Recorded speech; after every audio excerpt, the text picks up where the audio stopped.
এই জন্য আল্লাহ তাআলা বলেন ওয়া মাকারু ওয়া মাকারাল্লাহ ওয়াল্লাহু খায়রুল মাকিরিন। আল্লাহ তাআলার মতো কৌশলী আর কেউ নাই।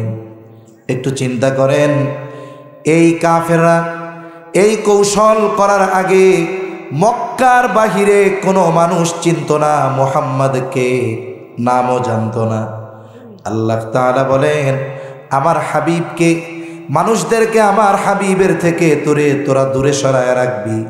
তোদের পলিসি দিয়েই কাম করমু, কই তেল দিয়েই কই বাজমু, কাটা দিয়েই কাটা থুমু। কেউ চিনত না মুহাম্মদকে, কিন্তু এই কাফেররাই প্রত্যেকটা মানুষের কর্ণকুহরে একটা শব্দ ঢুকিয়ে দিয়েছে, শব্দটা হলো মুহাম্মদ। সবার কানে এক আওয়াজ, মুহাম্মদ। মক্কায় ঢুকছে আওয়াজ, কই মুহাম্মদ কে রে? মানুষের অভ্যাস হলো বলে আল ইনসানু হারিসুন আলা মা মুনিআ। মানুষকে যা থেকে বারণ করা হয় ওইটার প্রতি মানুষের আকর্ষণ আরো বাড়ে। কাফেররা কইছে কাছে যাইস না। এখন ওরা যতক্ষণ নবীর কাছে না যাইতেছে ততক্ষণ আর ভালো লাগে না। মক্কায় ঢুকে দলে দলে খুঁজে, কোথায় মুহাম্মদ, কোথায় মুহাম্মদ। কেউ যায় জাদু দেখতে, কেউ যায় কবিতা শুনতে, কেউ যায় পাগল দেখতে, কেউ যায় গণক দেখতে। বলেন তো আমার আপনার নবী পাগল নাকি? আমার আপনার নবী কবি নাকি? আমার আপনার নবী গণক নাকি? আমার আপনার নবী জাদুকর নাকি? নবীজির কাছে এই সমস্ত কিছুই নাই। বলে নবীজির কাছে কি আছে?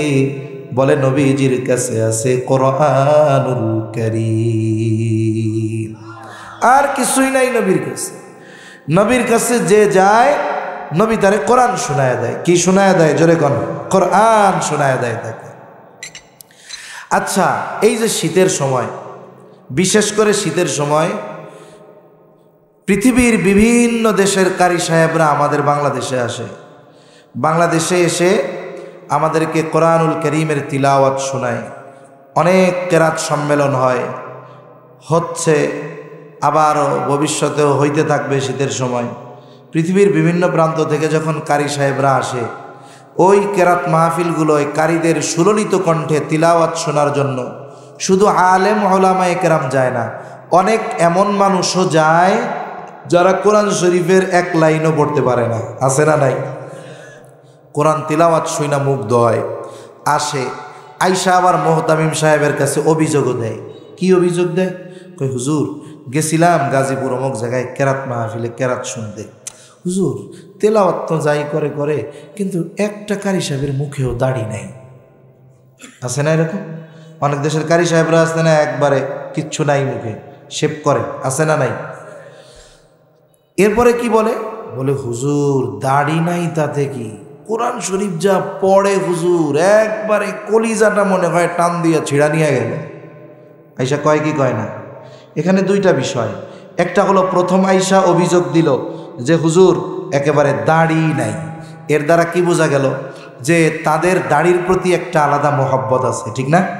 আমাদের দেশের মানুষ আলহামদুলিল্লাহ নিজের দাড়ি না থাক, কিন্তু হুজুরদের দাড়ি থাকবে না এটা পছন্দ করে না। মনে করেন এক মসজিদের মুসল্লি, ও একেবারে সকাল বিকাল দুইবার শেভ করে, দাড়ি উঠতে দিতে চায় না। এখন ও নামাজ পড়ে 5 ওয়াক্ত, এই দিন ফজরের সময় যায় দেখে মাশাল্লাহ ওর অবস্থা যেরকম, একেবারে ইমামতির মুসল্লায় দাঁড়ায় রয়েছে ওইরকম আর একজন। কন্ত ও কি ওই ইমামের পিছনে নামাজ পড়বে? এখন যদি জিজ্ঞাসা করে কিরে ভাই তুমি এখানে দাঁড়ায় আছো কেন? তাই আমি হলাম ইমাম সাহেব। তোমার দাড়ি কই? তাই তোমার দাড়ি কই? পড়া পিটানি দিয়া সাইজ করে মসজিদ থেকে বাইর করে দিব। তার মানে দেখেন, ইমাম সাহেব, হুজুর, কারি সাহেব এরা দাড়িবিহীন হবে। এই দেশের দাড়িবিহীন লোকগুলোও এটা পছন্দ করে না, ঠিক কিনা বলেন? এটার দ্বারা কি বোঝা যায়? এটার দ্বারা বোঝা যায় নিজের দাড়ি না থাকলেও সে দাড়িওয়ালাদের মহব্বত করে। হয়তো আল্লাহ এই কারণে এক সময় তারেও দাড়িওয়ালা বানায় দিতে পারে। এখন এই কারি সাহেবের মুখে দাড়ি নাই তাতে কি, কিন্তু তিলাওয়াতে দিল শান্তি হয়ে যায়, ঠিক কিনা কন? একটু চিন্তা করে দেখেন, 1500 বছর পরে একজন কারি যখন তিলাওয়াত করে, আমাদের বাংলাদেশেরও অনেক কারি আছে কত সুন্দর তিলাওয়াত করে। আমাদের বাংলাদেশে পৃথিবীর অন্যতম কারি আছে আহমদ বিন ইউসুফ আল আজহারি। আবার বাংলাদেশের জনপ্রিয় এক কারি আছে বলে সাইদুল ইসলাম আসাদ, কত সুন্দর কোরআনুল কারীমের তিলাওয়াত করে। কারি সাহেবরা যখন তিলাওয়াত করে দেখবেন প্রথমে একটু ঠান্ডা ঠান্ডা পড়ে, ঠান্ডা ঠান্ডা পড়ে না, তিলাওয়াতটা আস্তে আস্তে করে না। আমি অসুস্থ, মূলত দুই একদিন একটু কথাবার্তা মোটামুটি বলতে পারতেছি, সেজন্য কফ উঠে, একটু পানি পুনি না খাইলে হয় না আর কি, আপনারা কষ্ট নিয়েন না। প্রথমে কারি সাহেবরা কি করে বলে আস্তে আস্তে ধীরে ধীরে একটু পড়ে না এরকম। মনে করেন একটা সূরা টান দেওয়ার আগে যে অংশটা টান দিব ওই অংশটা আগে ঠান্ডা মুডে শ্রোতাদের শোনায়। কিরকম কয়, ওয়াদ-দুহা ওয়াল-লাইলি ইযা সাজা মা ওয়াদ্দা'আকা রাব্বুকা ওয়া মা ক্বালা, এরকম শোনায় না আস্তে আস্তে। এরপরে আস্তে করে একটু পরে কি করে, শ্বাস টাস নিয়া কানে আঙ্গুল দিয়া এবার জোরে টান শুরু করে। শ্রোতাও কোমরে মনে মনে গামছা বাঁধতে, কোন সময় টান শেষ হবে আর আমরা লাফ দিয়ে আল্লাহু আকবার বইলা উঠবো, ওটা কি ওঠে না? এইবার যখন উনি একটু আস্তে আস্তে টান দেয়, এবার একটু দম নিয়ে যখন কানে হাত দেয়, এইবারই মনে করেন যারা থাকে শ্রোতা এদের অন্তরের মধ্যে একটা ফিলিংস চলে আসে কি আসে না? টান দেয় না এরকম, আমি পারি না আর কি, এমনি দিতেছি। ওয়াদ-দুহা ওয়াল-লাইলি ইযা সাজা মা ওয়াদ্দা'আকা রাব্বুকা ওয়া মা ক্বালা। ঠান্ডা মাথায় টান দিল আর কি, এটা তো ঠান্ডা টান, আমার গলার অবস্থা এমনিও ভালো না। তারপরে টান দেয় এরকম, ওয়াদ-দুহা ওয়াল-লাইলি ইযা সাজা মা ওয়াদ্দা'আকা রাব্বুকা ওয়া মা ক্বালা ওয়ালাল আখিরাতু খায়রুল লাকা মিনাল উলা। আরে আমি তো আসতে কইছি, এটা তো আরো জোরে কয়। ওয়ালাসাউফা ইউতিকা রাব্বুকা ফাতাল্লাহ আলাম ইয়াজিদকা ইয়াতীমান ফাআওয়া ওয়াওয়াজাদাকা যাল্লান ফাহাদা। এক সময় আমি কেরাত পড়তাম, ওয়াজে কোনোদিন কেরাত পড়ি নাই, আজকে যতখানি পড়ছি। কিন্তু আমার মনে হয় আমি যদি প্র্যাকটিস করতাম এদেশে প্রথম শ্রেণীর একজন কারি সাহেবদের মধ্যে থাকতাম। তা আমি আবার চিন্তা করি মাঝে মধ্যে, এখন ওয়াজ মাহফিলগুলোর মধ্যে সবাই ঝাল টক মিষ্টি চায়, মানে চিন্তা করি আর কি, চিন্তা করলেই তো সব কিছু বাস্তবায়ন করা যায় না। তা দেখি যে ওয়াজ মাহফিলে যে একটু সঙ্গীত গাইবে, ওয়াজের ধারাবাহিকতা দরকার নেই, আলোচনার ধারাবাহিকতা প্রয়োজন নেই, একটু সঙ্গীত গাবে, একটু তিলাওয়াত করবে, একটু রস মস এইসব দিবে, গল্প বলবে, তা এইগুলা মানুষ খায়। এখন আবার মাঝে মধ্যে ভাবি কি কোন তো ফাস্ট ফুড পাওয়া যায় না, ফাস্ট ফুড চিনেন? কোন তো ফাস্ট ফুড খাইতে কেমন, সেই টেস্ট, উপকার কি গন্ধ, মারা তেজ, খাইতে টেস্ট, মারা কি তেজ। কিন্তু বলেন তো কেউ যদি চিন্তা করে আমি প্রতিদিন হাফ কেজি বা হাফ গ্লাস করলার রস খাবো, খাইতে কষ্ট, খাইলে মজা আছে, উপকার আছে। তো চিন্তা করি পাবলিকের মজা লাগলেও উপকার হবে না যদি ভেজাল কুজাল হয় আর কি। আপনার কারি সাহেবরাও বদদোয়া শুরু করবে, দূর এবারে আগে ওয়াজ করতে, এখন সেও দিয়ে কেরাত পড়া শুরু করে দিচ্ছে। তো এইসব চিন্তা করি বাদ দেই। সঙ্গীতও গাইতে পারি খুব ভালো, কিন্তু চিন্তা করলাম যদি সঙ্গীত গাওয়া শুরু করি তাইলে দেখা গেল যারা সঙ্গীত শিল্পী আছে এরা কেবল ধুর এ হুজুর দিয়ে আবার সঙ্গীত গাওয়া শুরু করছে। এজন্য এসব বাদ দিয়ে আমি আমার গতিতে কই, তাও তো মাঝে মধ্যে একটু মানে এমনি প্রেক্ষাপটের আলোকে আর কি একটু শুনাইলাম আর কি, দেখি যে আমি টান দিতে পারি কিনা মাইকে। ছাত্র জামানায় আর কি এইসব বলতাম, কেরাত প্রতিযোগিতা, সঙ্গীত প্রতিযোগিতা এইসবে যাইতাম আর কি। তা যে কথাটা বোঝানোর জন্য বললাম, যখন কারি সাহেব তিলাওয়াত করেন, একাধারে যখন সূরাতুদ দুহা শেষ করেন, আমাদের সময় আমরা শুনতাম কারি আব্দুল বাসেদ আব্দুস সামাদ, ওনার তিলাওয়াত জগৎ বিখ্যাত তিলাওয়াত আছে সূরাতুদ দুহার তিলাওয়াত, ওইটারই নকল করে এখনের কারি সাহেবরা মূলত শোনায়। উনি একটানে সূরা দুহা শেষ করার পরে লা ইলাহা ইল্লাল্লাহু আল্লাহু আকবার ওয়ালিল্লাহিল হামদ বলে বিসমিল্লাহ পড়ে আলাম নাশরাহ লাকা সাদরাক এই সূরারও কয়েক আয়াত পড়ে এরপরে তিনি থামতেন। তা অনেক ভিডিওতে দেখছি যে মানুষ এতটা আবেগপ্রবণ হয়ে যাইত, গোটা মজলিসের মানুষ তিলাওয়াত স্টপ করার সাথে সাথে দাঁড়ায় যাইত, আবেগে আন্দোলিত হয়ে উঠত তাদের হৃদয়, জবান খুলে চিৎকার করে বলতো আল্লাহু আকবার। কেউ আইসা হাতের ঘড়ি পকেটের টাকা আইসা কপালে চুমা দিত। কেন বলতেছি যে দেখেন ১৫০০ বছর পর একজন দাড়িবিহীন কারীর জবানে তিলাওয়াত শুনে একটা মানুষের অন্তর যদি এতটা প্রভাবান্বিত হয়, তাহলে স্বয়ং আল্লাহ তাআলা যার উপরে কোরআন নাজিল করেছেন, যাকে আল্লাহ কোরআন তিলাওয়াত করে শুনিয়েছেন, মূলত নবীকে কোরআন শিখিয়েছেন আল্লাহ তাআলা। বলেন তো উনি যখন তিলাওয়াত করতেন, ওনার জবানের তিলাওয়াত যারা শুনত তাদের অন্তরের মধ্যে কতটা প্রভাব বিস্তার করত। এই মানুষগুলো শুনতে আসতো কবিতা, দেখতে আসতো জাদু, কিন্তু নবীর ওই পবিত্র জবানে কোরআনের তিলাওয়াত শুনে অন্তরে ঈমানের আলো প্রজ্বলিত করে এরপরে তারা বাড়িতে ফিরত। তাহলে যে কথার থেকে এত কথা যে কাফেররা মানুষদেরকে নবীর থেকে দূরে সরানোর জন্য নবীর ব্যাপারে 4টা শব্দ ব্যবহার করত, কিন্তু নবীজির চরিত্রের ব্যাপারে কখনো অপবাদ দেওয়ার দুঃসাহস তারা করতে পারে নাই। অথচ নবীজিকে হত্যার চেষ্টা তারা বারবার করেছে।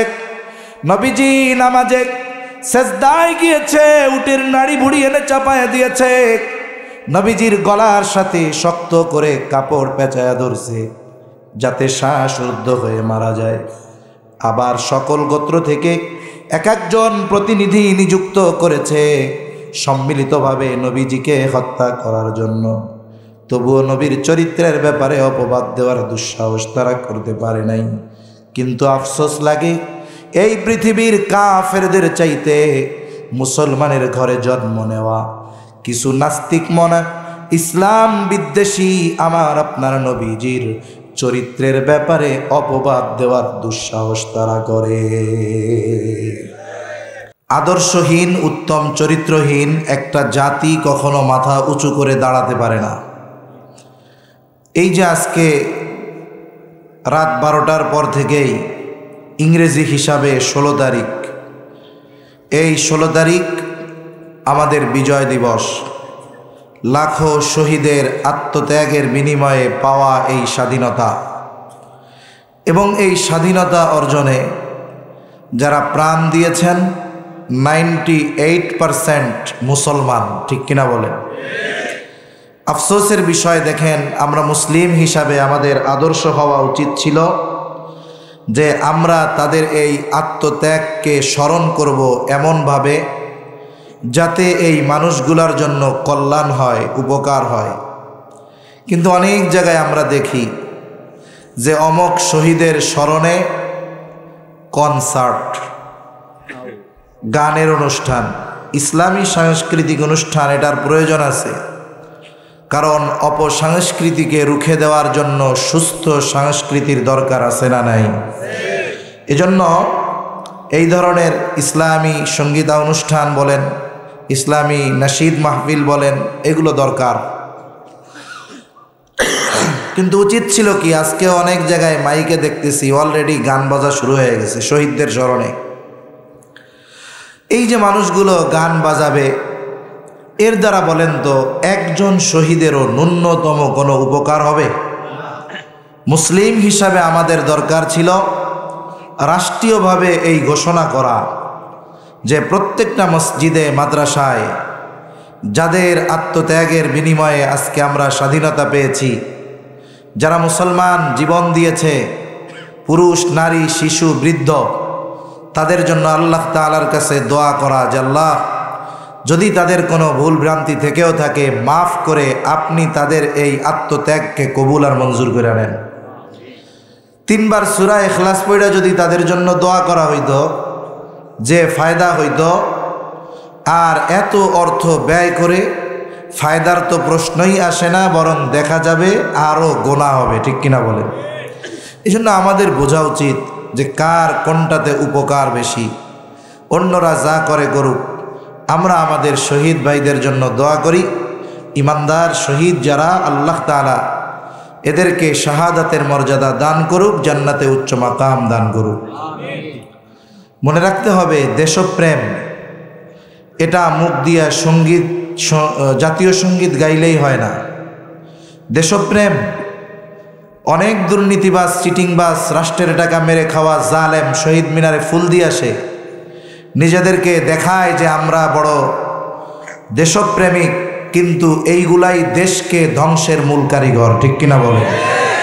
মনে রাখতে হবে এই দেশপ্রেমিক যেগুলো, মনে রাখবেন যেই ব্যক্তির দেশের বাইরে কোনো স্থাপনা আছে, টাকা পয়সা আছে, সিটিজেনশিপ আছে, বাংলাদেশের বাইরে অন্য দেশে, বুঝবেন এগুলো সব বাটপার। এগুলো সব কি? জোরে বলেন, জোরে বলেন, এগুলা কি? ও যে দলের লোক হোক, ও যদি অন্য দেশে ওর সিটিজেনশিপ থাকে, অন্য দেশের নাগরিকত্ব তার যদি থাকে, দ্বৈত নাগরিকত্ব যদি থাকে, ওর পোলাপানরে যদি দেশের বাইরে পড়ায়, ওর পোলাপানরে যদি বিনা কারণে ওর পোলাপান দেশের বাইরে এমনি এমনি ঘুরতে যায়, বুঝবেন এগুলো দেশপ্রেমিক না, এগুলো হলো সব বাটপার, চোর, চিটিংবাজ। সেজন্য সজাগ থাকতে হবে আমাদের। বলেন তো এদেশের কোন আলেমের দ্বৈত নাগরিকত্ব আছে? পাবেন খুঁজে? আপনাদের মুহতামিম সাহেবের আছে? কারো নাই। এরা যদি দেশপ্রেমিক হতো তাহলে দেশের কল্যাণের চিন্তা করত। এরা কি করে? দেশের টাকা নিয়ে চুরি কইরা বিদেশে সম্পদের পাহাড় গড়ে, আর দেশে আইসা কয় আমরা দেশপ্রেমিক, হুজুররা মৌলবাদী, দেশটা গায়া দিল।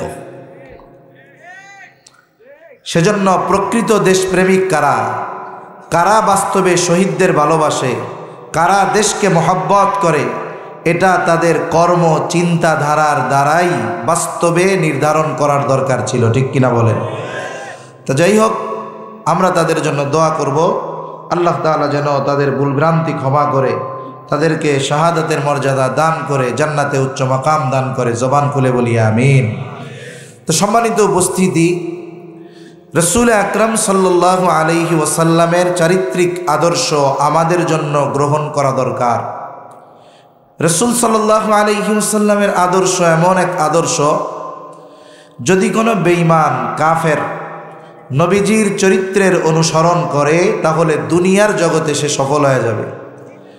আবার যদি কোনো ইমানদার রসুল সাল্লাল্লাহু আলাইহি ওয়াসাল্লামের চরিত্র অনুসরণ করে তাহলে সে দুনিয়া আখেরাত উভয় জগতে সফল হয়ে যাবে।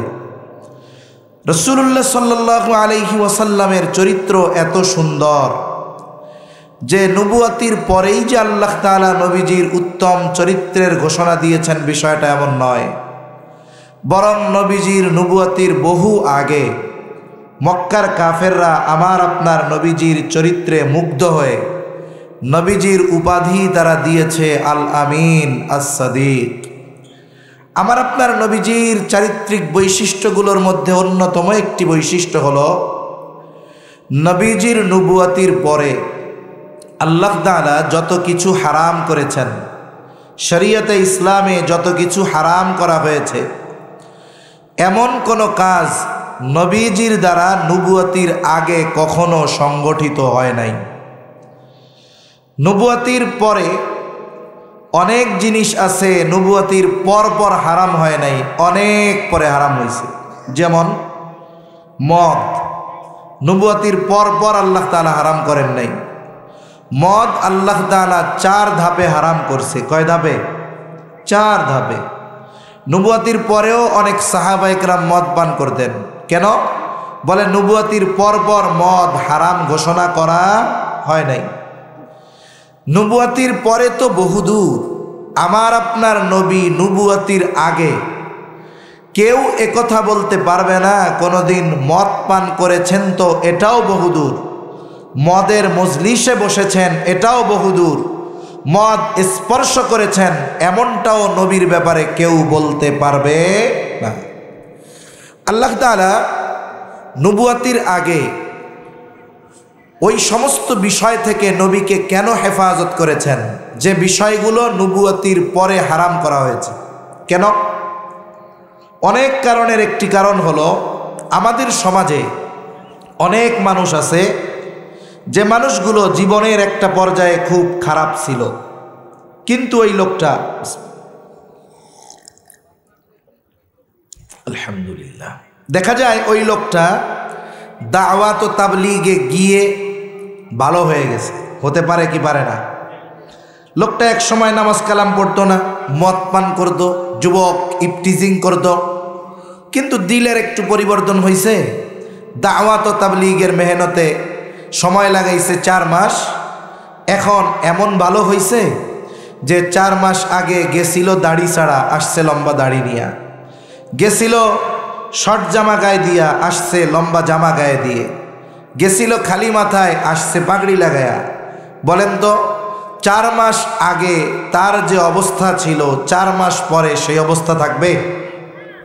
4 মাস আগে সে যেই কাজগুলো করে মজা পাইত, বলেন তো তাবলীগে 4 মাস সময় দিয়ে আসার পর এই ছেলেটা 4 মাস পরে ওই 4 মাস আগের কাজগুলো কি তার আর ভালো লাগবে?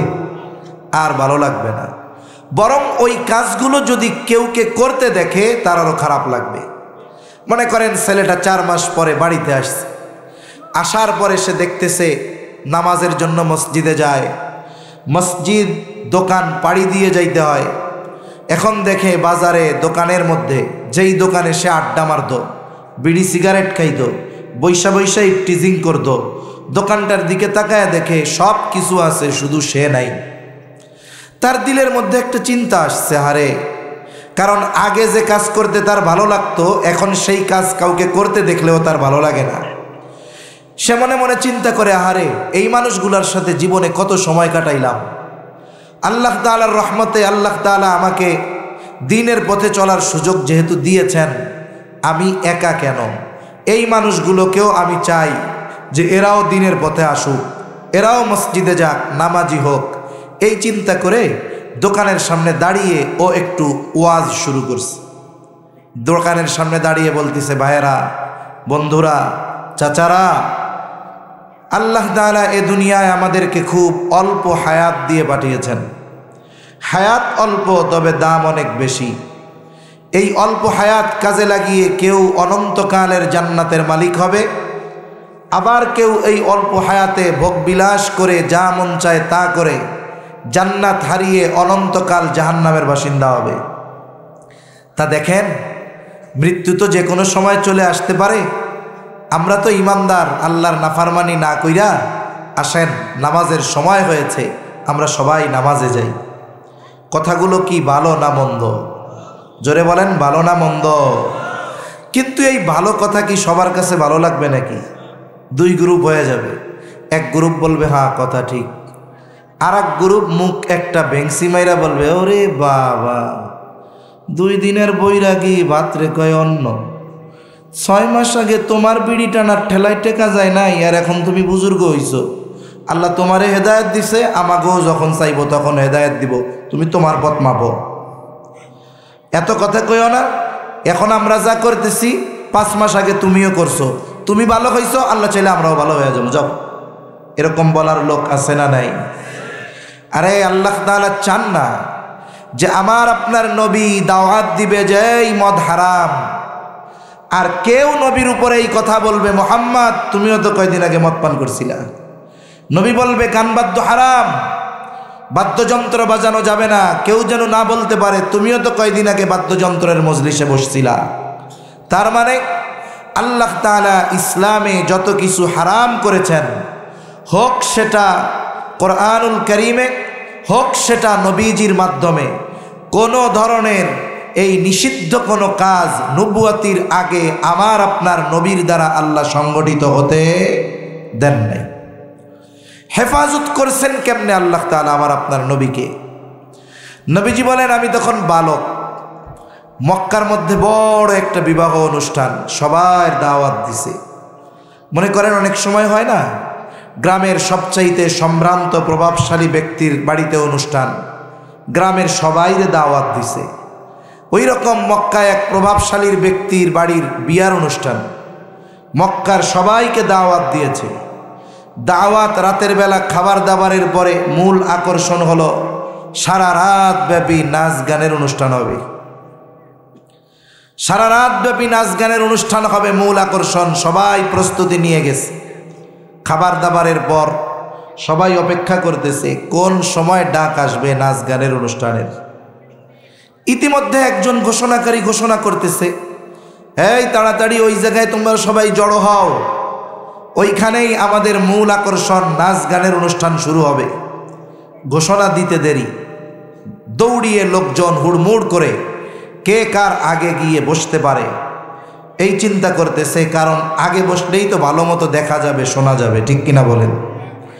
অনেক জায়গায় মাহফিলগুলোতেও এরকম হয়। আপনারা তো আলহামদুলিল্লাহ ভালো, সব মোটামুটি মিশামিশা বইছেন। কত জায়গায় দেখা যায় 15 বার বললেও সামনের ফাঁকা জায়গা পূরণ করে বসে না, আছে না এরকম? এরকম আছে না, যে বলে যে আসেন সামনের ফাঁকা জায়গা পূরণ করে বসেন, সবাই শুনে, 2-1 জন ছাড়া কেউ জায়গার থেকে নড়ে না, আছে না এরকম? কন্যা আছে।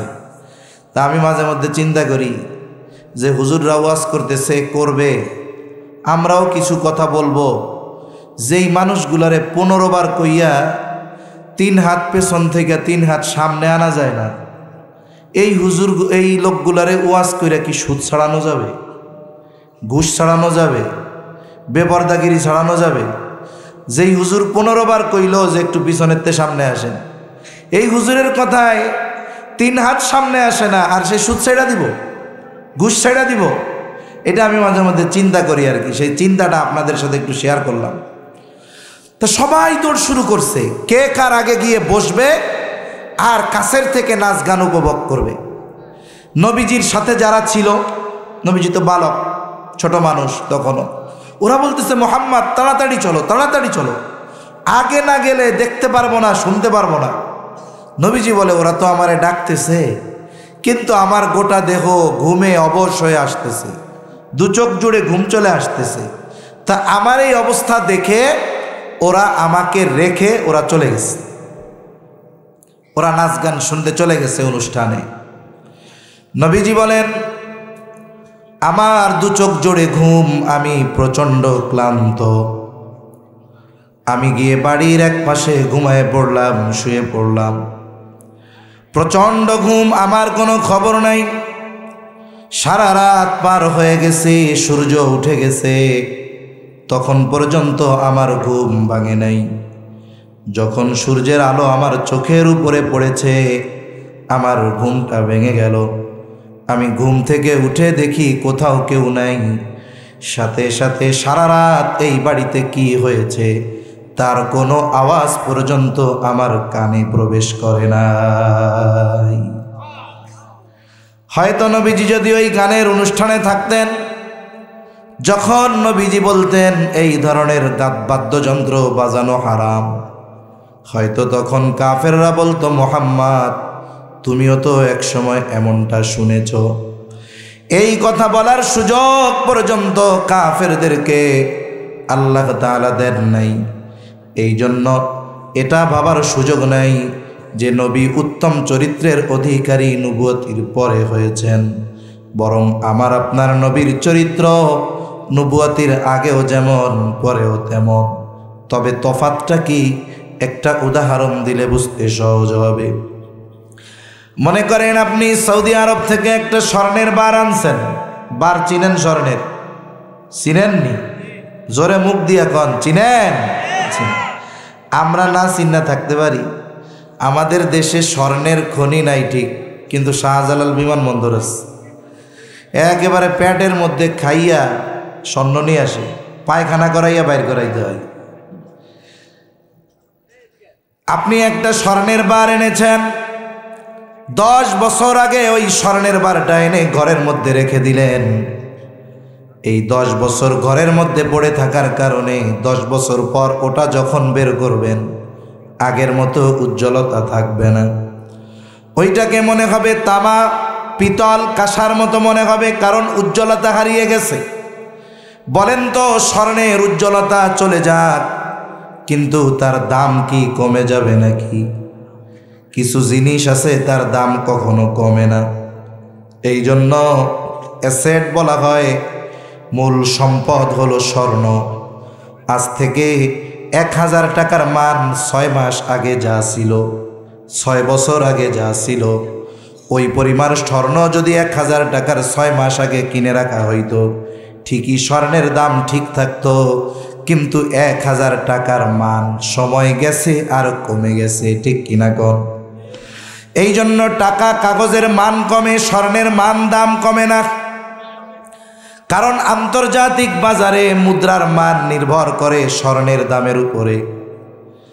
এখন এই স্বর্ণ যদিও উজ্জ্বলতা হারিয়ে ফেলেছে, কিন্তু তার দাম কমে যায় নাই। আপনি স্বর্ণকারের কাছে নিয়ে যাবেন, একটু অ্যাসিড পানি দিয়ে পরিষ্কার করে দিলে আবার চকচকা হয়ে যাবে, ঠিক কিনা কন? এখন যদি উপমা দেই, বলে নবীজির নবুয়তির আগের চরিত্র স্বর্ণ, পরের চরিত্র স্বর্ণ। বলে তফাৎ কোথায়? বলে নবুয়তির আগে স্বর্ণের উজ্জ্বলতা কম, কিন্তু দাম কম নয়। বলে নবুয়তির দ্বারা আল্লাহ তাআলা ওই চরিত্রটাকে কুদরতি পানি দিয়া ধৌত করে দিয়েছেন। নবুয়তির পর এই চরিত্রের উজ্জ্বলতা আরো বেড়ে গেছে, যার কারণে নবুয়তির আগে নবীর চরিত্রে মুগ্ধ ছিল শুধু মক্কাবাসী, আর নবুয়তির পর নবীর চরিত্রে মুগ্ধ হয়ে গেছে গোটা বিশ্ববাসী। জিনিস এক। ভাই ভোকালটা একটু ব্যাস একটু কমায় টোন বাড়াবেন, আওয়াজটা টন টন করবে, আর কিছু লাগবে না। তাহলে নবুয়তির আগে মুগ্ধ ছিল মক্কাবাসী, নবুয়তির পরে মুগ্ধ হইছে বলেন কি? বিশ্ববাসী। রাসূলুল্লাহ সাল্লাল্লাহু আলাইহি ওয়াসাল্লামের চরিত্রে মক্কাবাসী কেমন মুগ্ধ হয়েছে? বলে মক্কাবাসী নবুয়তির পর বারবার আমার আপনার নবীকে হত্যার অপচেষ্টা করেছে, কিন্তু কখনো নবীর চরিত্রের ব্যাপারে অপবাদ দেওয়ার দুঃসাহস করতে পারে নাই। মানুষ মানুষের থেকে ঠেকানোর জন্য অপর মানুষকে চরিত্রের ব্যাপারে আঘাত করে বারবার। একটা ভালো মানুষ, জনপ্রিয় মানুষকে হেনস্থ করার জন্য, মানুষের চোখে খাটো বানানোর জন্য, ছোট বানানোর জন্য ওই মানুষগুলোর চরিত্রের উপরে আঘাত করা হয়। কারণ একটা মানুষের চারিত্রিক ত্রুটি যদি মানুষ খুঁজে পায়, তাহলে ওই মানুষের উপর থেকে অন্যান্য মানুষের ভালোবাসা মহাব্বত কমে যেতে থাকে। মক্কার কাফেররা মানুষদেরকে নবীর থেকে ঠেকানোর জন্য নবীজির চারিত্রিক ব্যাপারে কখনো অপবাদ দেওয়ার দুঃসাহস করতে পারে নাই, বরং নবীর থেকে মানুষদেরকে ঠেকানোর জন্য তারা নবীজির ব্যাপারে 4টি শব্দ বেশি ব্যবহার করত। কয়টা শব্দ? জোরে বলেন না, কয়টা শব্দ? আপনাদের কি কোনো সমস্যা কথা বলতে? একটু তাকবীর দেন, নারায়ে তাকবীর। এই আওয়াজটা বাড়ান আরো, নারায়ে তাকবীর। একটু জবাব দিবেন। আপনাদেরকে তো আমি এমন কিছু জিজ্ঞাসা করব না যেটা জানেন না। আমিও এত বলদ না যে একজনরে দাঁড়া করায় কমু যে ভাই দাঁড়াইয়ে নামাজ ভাঙার 19টা কারণ কন্ত। এই আপনারা জিজ্ঞাসা কইরা আপনার চাইতে আমি বেশি লজ্জায় পড়তে পারি। এজন্য জিজ্ঞাসা তো ওইটাই করব যেটা আপনাদের একবার বলছি।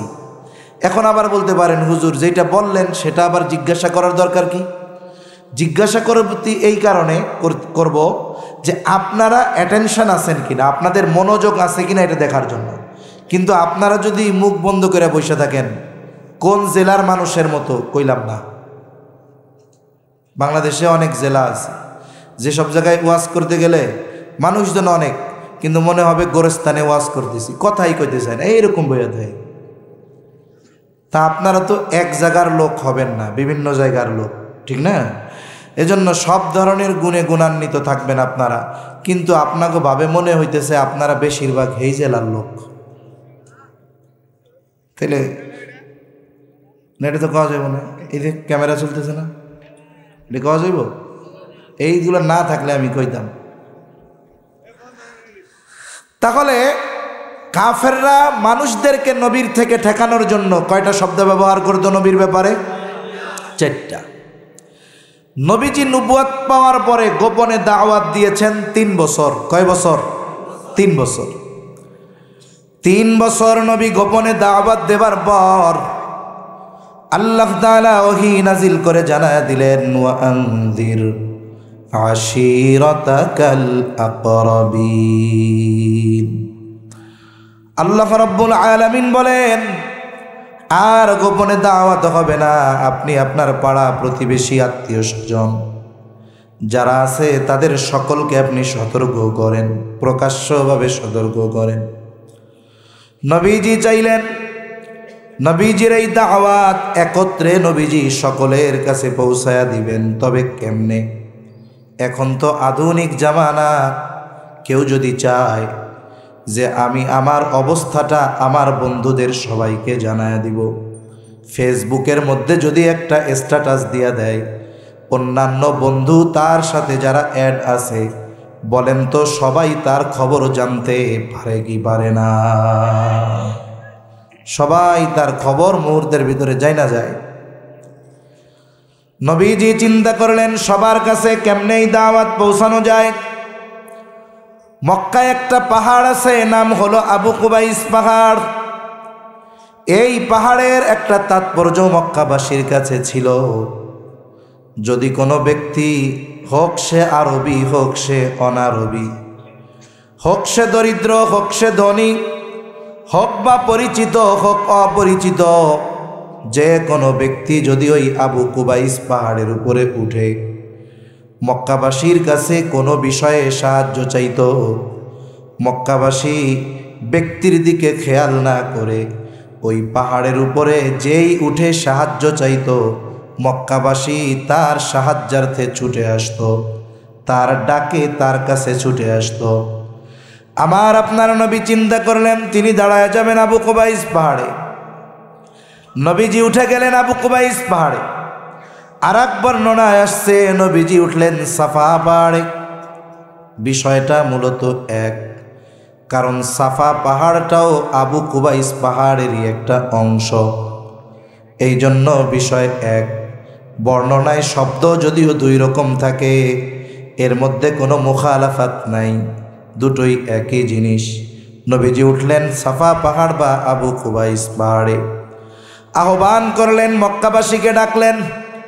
যেইখানে একজন সাধারণ মানুষ উঠে মক্কাবাসীকে ডাক দিলে সবাই ছুটে আসে, আজকে ডেকেছে আল আমিন। দলে দলে সবাই ছুটে আসছে, পাহাড়ের পাদদেশে সে হাজির। ও মুহাম্মদ, তুমি কেন আমাদেরকে ডেকেছো? কেন আমাদেরকে তুমি জমা করেছো? নবীজি এবার তাদেরকে বলতেছে, আমি যদি তোমাদেরকে এই খবর দেই, এই পাহাড়ের পেছন দিকে পাদদেশে অস্ত্র সহ একদল লোক তোমাদের উপরে আক্রমণ করার জন্য অপেক্ষা করতেছে, আকুনতুম মুসাদ্দিকিয়া, তোমরা কি আমার এই কথা বিশ্বাস করবা নাকি? নবীজি মক্কাবাসীকে প্রশ্ন করলেন। নবীজির এই কথার জবাবে উপস্থিত সকলে সমস্বরে জবাব দিল, মুহাম্মদ, কেন বিশ্বাস করব না? কারণ ইতিপূর্বে তুমি সর্বদাই সত্য কথা বলেছ, তুমি ইতিপূর্বে তোমাকে কখনো আমরা মিথ্যাবাদী পাই নাই। তোমার এই গোটা 43 বছরে তুমি কোনোদিন মিথ্যা কথা বলো নাই, তুমি সত্য কথাই বলছো। আর আজকে যা বলতেছো এটা মিথ্যা হইতে পারে? একটা জিনিস চিন্তা করেন, একটা মানুষ তার ব্যাপারে তার পরিচিত মানুষরা সাক্ষ্য দিচ্ছে যে গোটা 43 বছরে তুমি একটা মিথ্যা কথা বলো নাই। আমি মুখ দিয়ে বললাম, আমার জন্য বলতে কষ্ট লাগে নাই, আমরা শুনলাম, শুনতে কষ্ট লাগে নাই, কিন্তু এই হায়াতের একটা দিন দুইটা দিন পরিপূর্ণভাবে মিথ্যা থেকে বেঁচে থাকা আমাদের জন্য অনেক কঠিন, ঠিক কিনা বলেন? রাসূলুল্লাহ সাল্লাল্লাহু আলাইহি ওয়াসাল্লাম এবার প্রকাশ্যে দাওয়াত শুরু হয়ে গেল। জাহেলিয়াতের সময়, ওই সময়ও প্রতি বছর হজ অনুষ্ঠিত হইত। পৃথিবীর বিভিন্ন প্রান্ত থেকে মানুষেরা হজ করার জন্য ছুটে আসতো। কাফেররা চিন্তা করতেছে, এই বছর পৃথিবীর বিভিন্ন প্রান্ত থেকে যেই মানুষগুলো হজে আসবে, মুহাম্মদ যদি দাওয়াত দিয়ে তাদেরকে তার দলে ভিড়ায় নেয়, তাইলে তো কাজটা ভালো হবে না। কি করা যায়? সকলে মিলে পরামর্শ করলো, যে করেই হোক মানুষগুলোকে মুহাম্মাদের ব্যাপারে সতর্ক করে দিতে হবে, যাতে তারা কেউ মুহাম্মাদের কাছে না যায়। যদিও মুহাম্মদ তাদের কিছু বলে, তারা যেন মুহাম্মাদের কথা বিশ্বাস না করে। বলেন তো, কোনো মানুষ থেকে যদি কাউকে ফেরাতে হয়, অবশ্যই তার চরিত্রের ব্যাপারে অপবাদ দিলে কাজ হয় বেশি। কিন্তু কাফেররা তো নবীর চরিত্রের ব্যাপারে অপবাদ দেওয়ার দুঃসাহস করে নাই। তারা চিন্তা করলো, পরামর্শ করলো, মক্কা প্রবেশের যতগুলো রাস্তা আছে প্রত্যেকটা রাস্তার মুখে একদল লোক তারা দাঁড় করায়া দিবে। মনে করেন পশ্চিম দিকে প্রবেশের রাস্তার মুখে একদল দাঁড় করায়া দিছে। ওই ভাই, বক্সের বেসটা কমাইতে বলছি, টোনটা বাড়াইতে বলছি, আপনারা যা কইছি আপনি কিছুই করেন নাই। অনেকে করে কি, কইলে হাত একটু দিয়া ভাবে যে হুজুর মনে হয় বুঝে না। বক্সের বেস কমায় রিভার্ব দেন, আওয়াজটা টন টন করে ছাড়েন। আমার গলা এমনি বসা, আপনি যদি আরও বেস দেন তাহলে তো আমার কষ্ট হবে। বক্সের ভোকাল দেন, রিভার্ব দেন, আওয়াজ টন টন করেন মাইকের মতো। বক্সে আসেনি, পিছনে আছে,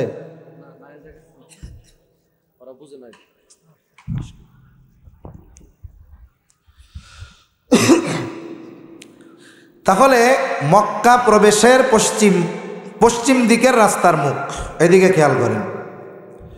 ওইখানে একদলকে দাঁড় করায় দিছে। ঠিক আছে, এরকম থাক, ইকো লাগবে না বেশি, ইকো আলাদা জিনিস, ইকো দরকার নেই। পশ্চিম দিক দিয়ে প্রবেশে রাস্তার মুখে একদলকে দাঁড় করায় দিছে।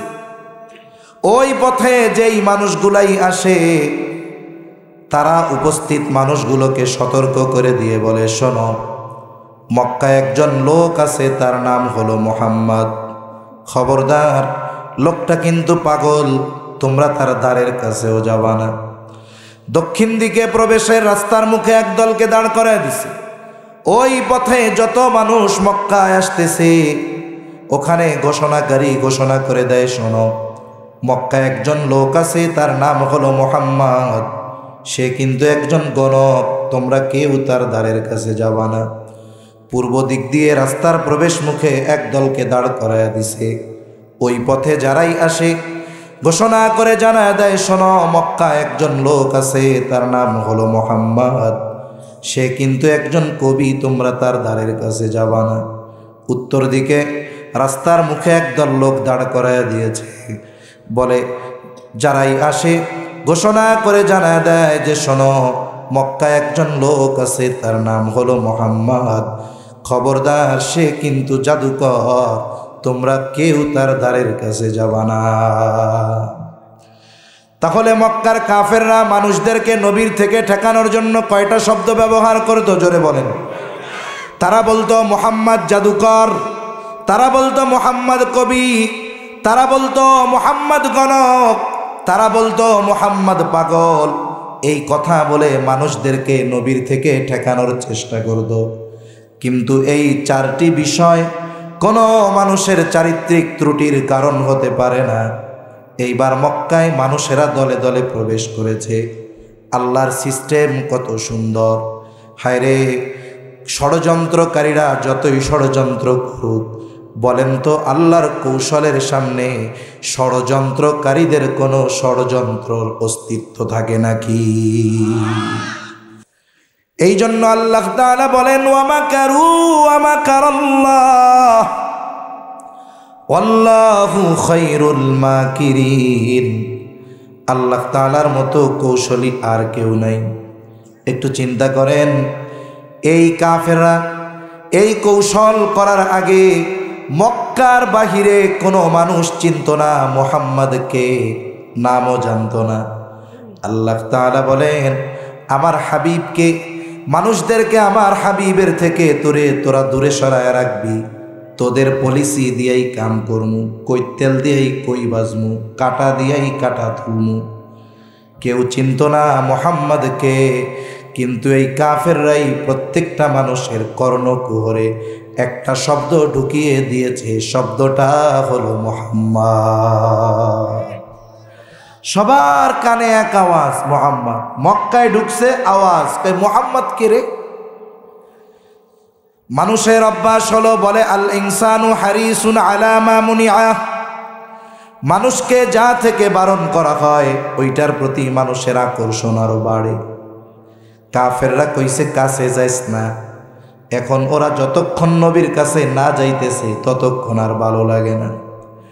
মক্কায় ঢুকে দলে দলে খুঁজে, কোথায় মুহাম্মদ, কোথায় মুহাম্মদ।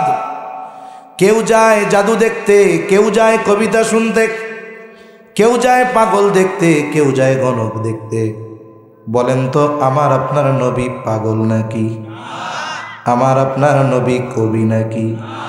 আমার আপনার নবী গণক নাকি? আমার আপনার নবী জাদুকর নাকি? নবীজির কাছে এই সমস্ত কিছুই নাই। বলে নবীজির কাছে কি আছে? বলে নবীজির কাছে আছে কোরআনুল কারীম। আর কিছুই নাই নবীর কাছে।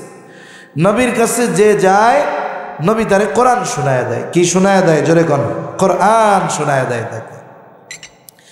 আচ্ছা, এই যে শীতের সময়, বিশেষ করে শীতের সময় পৃথিবীর বিভিন্ন দেশের কারি সাহেবরা আমাদের বাংলাদেশে আসে। বাংলাদেশে এসে আমাদেরকে কোরআনুল কারীমের তিলাওয়াত শোনায়। অনেক কেরাত সম্মেলন হচ্ছে, আবারও ভবিষ্যতেও হইতে থাকবে। শীতের সময় পৃথিবীর বিভিন্ন প্রান্ত থেকে যখন কারি সাহেবরা আসে, ওই কেরাত মাহফিলগুলোয় কারীদের সুললিত কণ্ঠে তিলাওয়াত শোনার জন্য শুধু আলেম উলামায়ে কেরাম যায় না, অনেক এমন মানুষও যায় যারা কোরআন শরীফের এক লাইনও পড়তে পারে না। আছে না নাই? কোরআন তিলাওয়াত শুইনা মুগ্ধ হয়, আসে। আইসা আবার মোহতামিম সাহেবের কাছে অভিযোগও দেয়। কি অভিযোগ দেয়? কই, হুজুর গেছিলাম গাজীপুর অমুক জায়গায় কেরাত মাহফিলে কেরাত শুনতে। হুজুর তেলাওয়াত তো যাই করে করে, কিন্তু একটা কারি সাহেবের মুখেও দাড়ি নাই। আছে না এরকম? অনেক দেশের কারি সাহেবরা আসতে না, একবারে কিচ্ছু নাই মুখে, শেভ করে। আছে না নাই? এরপরে কি বলে? বলে হুজুর দাড়ি নাই তাতে কি, কোরআন শরীফ যা পড়ে হুজুর, একবারে কলিজাটা মনে হয় টান দিয়া ছিঁড়া নিয়ে গেল। আইসা কয় কি কয় না? এখানে দুইটা বিষয়। একটা হলো, প্রথম আইসা অভিযোগ দিল যে হুজুর একেবারে দাড়ি নাই। এর দ্বারা কি বোঝা গেল? যে তাদের দাড়ির প্রতি একটা আলাদা মহব্বত আছে, ঠিক না? আমাদের দেশের মানুষ আলহামদুলিল্লাহ নিজের দাড়ি না থাক, কিন্তু হুজুরদের দাড়ি থাকবে না এটা পছন্দ করে না। মনে করেন এক মসজিদের মুসল্লি, ও একেবারে সকাল বিকাল 2 বার শেভ করে, দাড়ি উঠতে দিতে চায় না। এখন ও নামাজ পড়ে 5 ওয়াক্ত, এই দিন ফজরের সময় যায় দেখে মাশাল্লাহ ওর অবস্থা যেরকম, একেবারে ইমামতির মুসল্লায় দাঁড়ায় রয়েছে ওইরকম আর একজন। কন্ত ও কি ওই ইমামের পিছনে নামাজ পড়বে? এখন যদি জিজ্ঞাসা করে, কিরে ভাই তুমি এখানে দাঁড়ায় আছো কেন? তাই আমি হলাম ইমাম সাহেব। তোমার দাড়ি কই? তাই তোমার দাড়ি কই? কই পড়া পিটানি দিয়া সাইজ করে মসজিদ থেকে বাইর করে দিব। তার মানে দেখেন, ইমাম সাহেব, হুজুর, কারি সাহেব এরা দাড়িবিহীন হবে। এই দেশের দাড়িবিহীন লোকগুলো এটা পছন্দ করে না, ঠিক কিনা বলেন?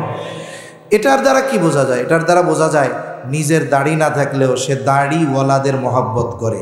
হয়তো আল্লাহ এই কারণে এক সময় তারেও দাড়িওয়ালা বানায় দিতে পারে। এখন এই কারি সাহেবের মুখে দাড়ি নাই তাতে কি, কিন্তু তিলাওয়াতে দিল শান্তি হয়ে যায়, ঠিক কিনা কর? একটু চিন্তা করে দেখেন, 1500 বছর পরে একজন কারি যখন তিলাওয়াত করে, আমাদের বাংলাদেশেরও অনেক কারি আছে কত সুন্দর তিলাওয়াত করে। আমাদের বাংলাদেশে পৃথিবীর অন্যতম কারি আছে আহমদ বিন ইউসুফ আল আজহারি। আবার বাংলাদেশের জনপ্রিয় এক কারি আছে, বলে সাইদুল ইসলাম আসাদ। কত সুন্দর কোরআনুল কারীমের তিলাওয়াত করে।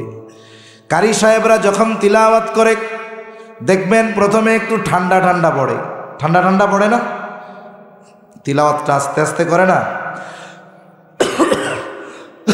আমি অসুস্থ মূলত, 2-1 দিন একটু কথাবার্তা মোটামুটি বলতে পারতেছি, সেজন্য কফ উঠে, একটু পানি পুনি না খাইলে হয় না আর কি, আপনারা কষ্ট নিয়েন না। প্রথমে কারি সাহেবরা কি করে বলে আস্তে আস্তে ধীরে ধীরে একটু পড়ে না এরকম। মনে করেন একটা সূরার টান দেওয়ার আগে যে অংশটা টান দিব ওই অংশটা আগে ঠান্ডা মুডে শ্রোতাদের শোনায়। কিরকম কয়, ওয়াদ-দুহা ওয়াল-লাইলি ইযা সাজা মা ওয়াদ্দা'আকা রাব্বুকা ওয়া মা ক্বালা, এরকম শোনায় না আস্তে আস্তে। এরপরে আস্তে করে একটু পরে কি করে, শ্বাস টাস নিয়া কানে আঙ্গুল দিয়া এবার জোরে টান শুরু করে। শ্রোতাও কোমরে মনে মনে গামছা বাঁধতে, কোন সময় টান শেষ হবে আর আমরা লাফ দিয়ে আল্লাহু আকবার বইলা উঠবো, ওটা কি ওঠে না? এইবার যখন উনি একটু আস্তে আস্তে টান দেয়, এবার একটু দম নিয়ে যখন কানে হাত দেয়, এইবারই মনে করেন যারা থাকে শ্রোতা এদের অন্তরের মধ্যে একটা ফিলিংস চলে আসে কি আসে না? টান দেয় না এরকম, আমি পারি না আর কি, এমনি দিতেছি। ওয়াদ-দুহা ওয়াল-লাইলি ইযা সাজা মা ওয়াদ্দা'আকা রাব্বুকা ওয়া মা ক্বালা। ঠান্ডা মাথায় টান দিল আর কি, এটা তো ঠান্ডা টান, আমার গলার অবস্থা এমনিও ভালো না। তারপরে টান দেয় এরকম, ওয়াদ-দুহা ওয়াল-লাইলি ইযা সাজা মা ওয়াদ্দা'আকা রাব্বুকা ওয়া মা ক্বালা ওয়ালাল আখিরাতু খায়রুল লাকা মিনাল উলা। আরে আমি তো আস্তে কইছি, এরা তো আরো জোরে কয়। ওয়ালাসাউফা ইউতিকা রাব্বুকা ফাতাল্লাহ আলাম ইয়াজিদকা ইয়াতীমান ফাআওয়া ওয়াজাদাকা যাল্লান ফাহাদা। এক সময় আমি কেরাত পড়তাম, ওয়াজে কোনোদিন কেরাত পড়ি নাই, আজকে যতখানি পড়ছি। কিন্তু আমার মনে হয় আমি যদি প্র্যাকটিস করতাম এদেশে প্রথম শ্রেণীর একজন কারি সাহেবদের মধ্যে থাকতাম। তা আমি আবার চিন্তা করি মাঝে মধ্যে, এখন ওয়াজ মাহফিলগুলোর মধ্যে সবাই ঝাল টক মিষ্টি চায়, মানে চিন্তা করি আর কি, চিন্তা করলেই তো সব কিছু বাস্তবায়ন করা যায় না। তা দেখি যে ওয়াজ মাহফিলে যে একটু সঙ্গীত গাইবে, ওয়াজের ধারাবাহিকতা দরকার নেই, আলোচনার ধারাবাহিকতা প্রয়োজন নেই, একটু সঙ্গীত গাবে, একটু তিলাওয়াত করবে, একটু রস মস এইসব দিবে, গল্প বলবে, তা এইগুলা মানুষ খায়। এখন আবার মাঝে মধ্যে ভাবি কি কোন তো ফাস্ট ফুড পাওয়া যায় না, ফাস্ট ফুড চিনেন? কোন তো ফাস্ট ফুড খাইতে কেমন, সেই টেস্ট, উপকার কি গন্ধ, মারা তেজ, খাইতে টেস্ট, মারা কি তেজ। কিন্তু বলেন তো কেউ যদি চিন্তা করে আমি প্রতিদিন হাফ কেজি বা হাফ গ্লাস করলার রস খাবো, খাইতে কষ্ট, খাইলে মজা আছে, উপকার আছে। তো চিন্তা করি পাবলিকের মজা লাগলেও উপকার হবে না যদি ভেজাল কুজাল হয় আর কি। আপনার কারি সাহেবরাও বদ্ধ আসা শুরু করবে, দূর এবারে আগে ওয়াজ করতে, এখন সেও দিয়ে কেরাত পড়া শুরু করে দিচ্ছে। তো এইসব চিন্তা করি বাদ দেই। সঙ্গীতও গাইতে পারি খুব ভালো, কিন্তু চিন্তা করলাম যদি সঙ্গীত গাওয়া শুরু করি তাইলে দেখা গেল যারা সঙ্গীত শিল্পী আছে এরা কেবল ধুর এ হুজুর দিয়ে আবার সঙ্গীতও গাওয়া শুরু করছে। এজন্য এসব বাদ দিয়ে আমি আমার গতিতে কই, তাও তো মাঝে মধ্যে একটু মানে এমনি প্রেক্ষাপটের আলোকে আর কি একটু শুনাইলাম আর কি, দেই যে আমি টান দিতে পারি কিনা মাইকে। ছাত্র জামানায় আর কি এইসব বলতাম, কেরাত প্রতিযোগিতা, সঙ্গীত প্রতিযোগিতা এইসবে যাইতাম আর কি। যে কথাটা বোঝানোর জন্য বললাম, যখন কারি সাহেব তিলাওয়াত করেন, একাধারে যখন সূরাতুদ দুহা শেষ করেন, আমাদের সময় আমরা শুনতাম কারি আব্দুল বাসেদ আব্দুস সামাদ, ওনার তিলাওয়াত জগৎ বিখ্যাত তিলাওয়াত আছে সূরাতুদ দুহার তিলাওয়াত, ওইটারই নকল করে এখনের কারি সাহেবরা মূলত শোনায়। উনি একটানে সূরা দুহা শেষ করার পরে লা ইলাহা ইল্লাল্লাহু আল্লাহু আকবার ওয়ালিল্লাহিল হামদ বলে বিসমিল্লাহ পড়ে আলাম নাশরাহ লাকা সাদরাক এই সূরার কয়েক আয়াত পড়ে এরপরে তিনি থামতেন। তা অনেক ভিডিওতে দেখছি যে মানুষ এতটা আবেগপ্রবণ হয়ে যাইত, গোটা মজলিসের মানুষ তিলাওয়াত স্টপ করার সাথে সাথে দাঁড়ায়া যাইত, আবেগে আন্দোলিত হয়ে উঠত তাদের হৃদয়, জবান খুলে চিৎকার করে বলতো আল্লাহু আকবার। কেউ আইসা হাতের ঘড়ি পকেটের টাকা আইসা কপালে চুমা দিত। কেন বলতেছি যে দেখেন ১৫০০ বছর পর একজন দাড়িবিহীন কারীর জবানে তিলাওয়াত শুনে একটা মানুষের অন্তর যদি এতটা প্রভাবান্বিত হয়, তাহলে স্বয়ং আল্লাহ তাআলা যার উপরে কোরআন নাজিল করেছেন, যাকে আল্লাহ কোরআন তিলাওয়াত করে শুনিয়েছেন, মূলত নবীকে কোরআন শিখিয়েছেন আল্লাহ তাআলা। বলেন তো উনি যখন তিলাওয়াত করতেন, ওনার জবানের তিলাওয়াত যারা শুনত তাদের অন্তরের মধ্যে কতটা প্রভাব বিস্তার করত। এই মানুষগুলো শুনতে আসতো কবিতা, দেখতে আসতো জাদু, কিন্তু নবীর ওই পবিত্র জবানে কোরআনের তিলাওয়াত শুনে অন্তরে ঈমানের আলো প্রজ্বলিত করে এরপরে তারা বাড়িতে ফিরত। তাহলে যে কথার থেকে এত কথা যে কাফেররা মানুষদেরকে নবীর থেকে দূরে সরানোর জন্য নবীর ব্যাপারে 4টা শব্দ ব্যবহার করত, কিন্তু নবীজির চরিত্রের ব্যাপারে কখনো অপবাদ দেওয়ার দুঃসাহস তারা করতে পারে নাই। অথচ নবীজিকে হত্যার চেষ্টা তারা বারবার করেছে। নবীজি নামাজে সেজদায় গিয়েছে, উটের নাড়ি ভুড়ি এনে চাপায় দিয়েছে, নবীজির গলার সাথে শক্ত করে কাপড় পেঁচায়া ধরছে যাতে শ্বাসরুদ্ধ হয়ে মারা যায়। আবার সকল গোত্র থেকে এক একজন প্রতিনিধি নিযুক্ত করেছে সম্মিলিতভাবে নবীজিকে হত্যা করার জন্য। তবুও নবীর চরিত্রের ব্যাপারে অপবাদ দেওয়ার দুঃসাহস তারা করতে পারে নাই। কিন্তু আফসোস লাগে এই পৃথিবীর কাফেরদের চাইতে মুসলমানের ঘরে জন্ম নেওয়া কিছু নাস্তিক মনা ইসলাম বিদ্বেষী আমার আপনার নবীজির চরিত্রের ব্যাপারে অপবাদ দেওয়ার দুঃসাহস তারা করে। কিন্তু মনে রাখতে হবে এটা আমার মতো নদু সদু কোনো ব্যক্তি নয়। যদি কোনো ব্যক্তি আমার ব্যাপারে কোনো অপবাদ দেয়, অপবাদ কি? যেটা আমি করি নাই সেটা। অপবাদ কি? বলে যেটা করে নাই ওইটা তার ব্যাপারে বলা, যে এমন মন্দ কাজ যেটার সাথে আমার সম্পৃক্ততা নাই আমার নামে চাপায় দিচ্ছে। এটা যদি আমার ব্যাপারে কেউ বলে, বড় একটা অংশ বলবে যে হ্যাঁ উনি ওইটা করতে পারে, উনি তো আর ফেরেশতা না, হতেই পারে। কিছু মানুষ বলবে হয়তো না, করতে পারে না।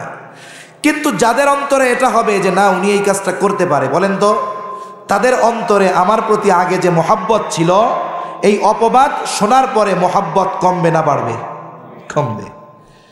কিন্তু এই পৃথিবীতে এখন 750 কোটি মানুষ আছে, ধরেন 200 কোটি ধরেন মুসলমান, বাকি 550 কোটি মানুষ যদি একযোগে আমার আপনার নবীর চরিত্রের ব্যাপারে কিছু বলে, অপবাদ দেয়, আমি কসম করে বলতে পারি এই 200 কোটি মুসলমান যার অন্তরে ন্যূনতম ঈমান আছে, আল্লাহর কসম ওই ব্যক্তিটাও নবীর ব্যাপারে যদি কেউ অপবাদ দেয় বিশ্বাস তো করবেই না, বরং ওই ন্যূনতম ঈমান যার মধ্যে আছে ও চিন্তা করবে ওই জালেমটাকে যদি কাছে পাইতাম গলা পাড়া দিয়ে জিহ্বাটা বের করে টান দিয়ে ছিঁড়ে ফেলতাম।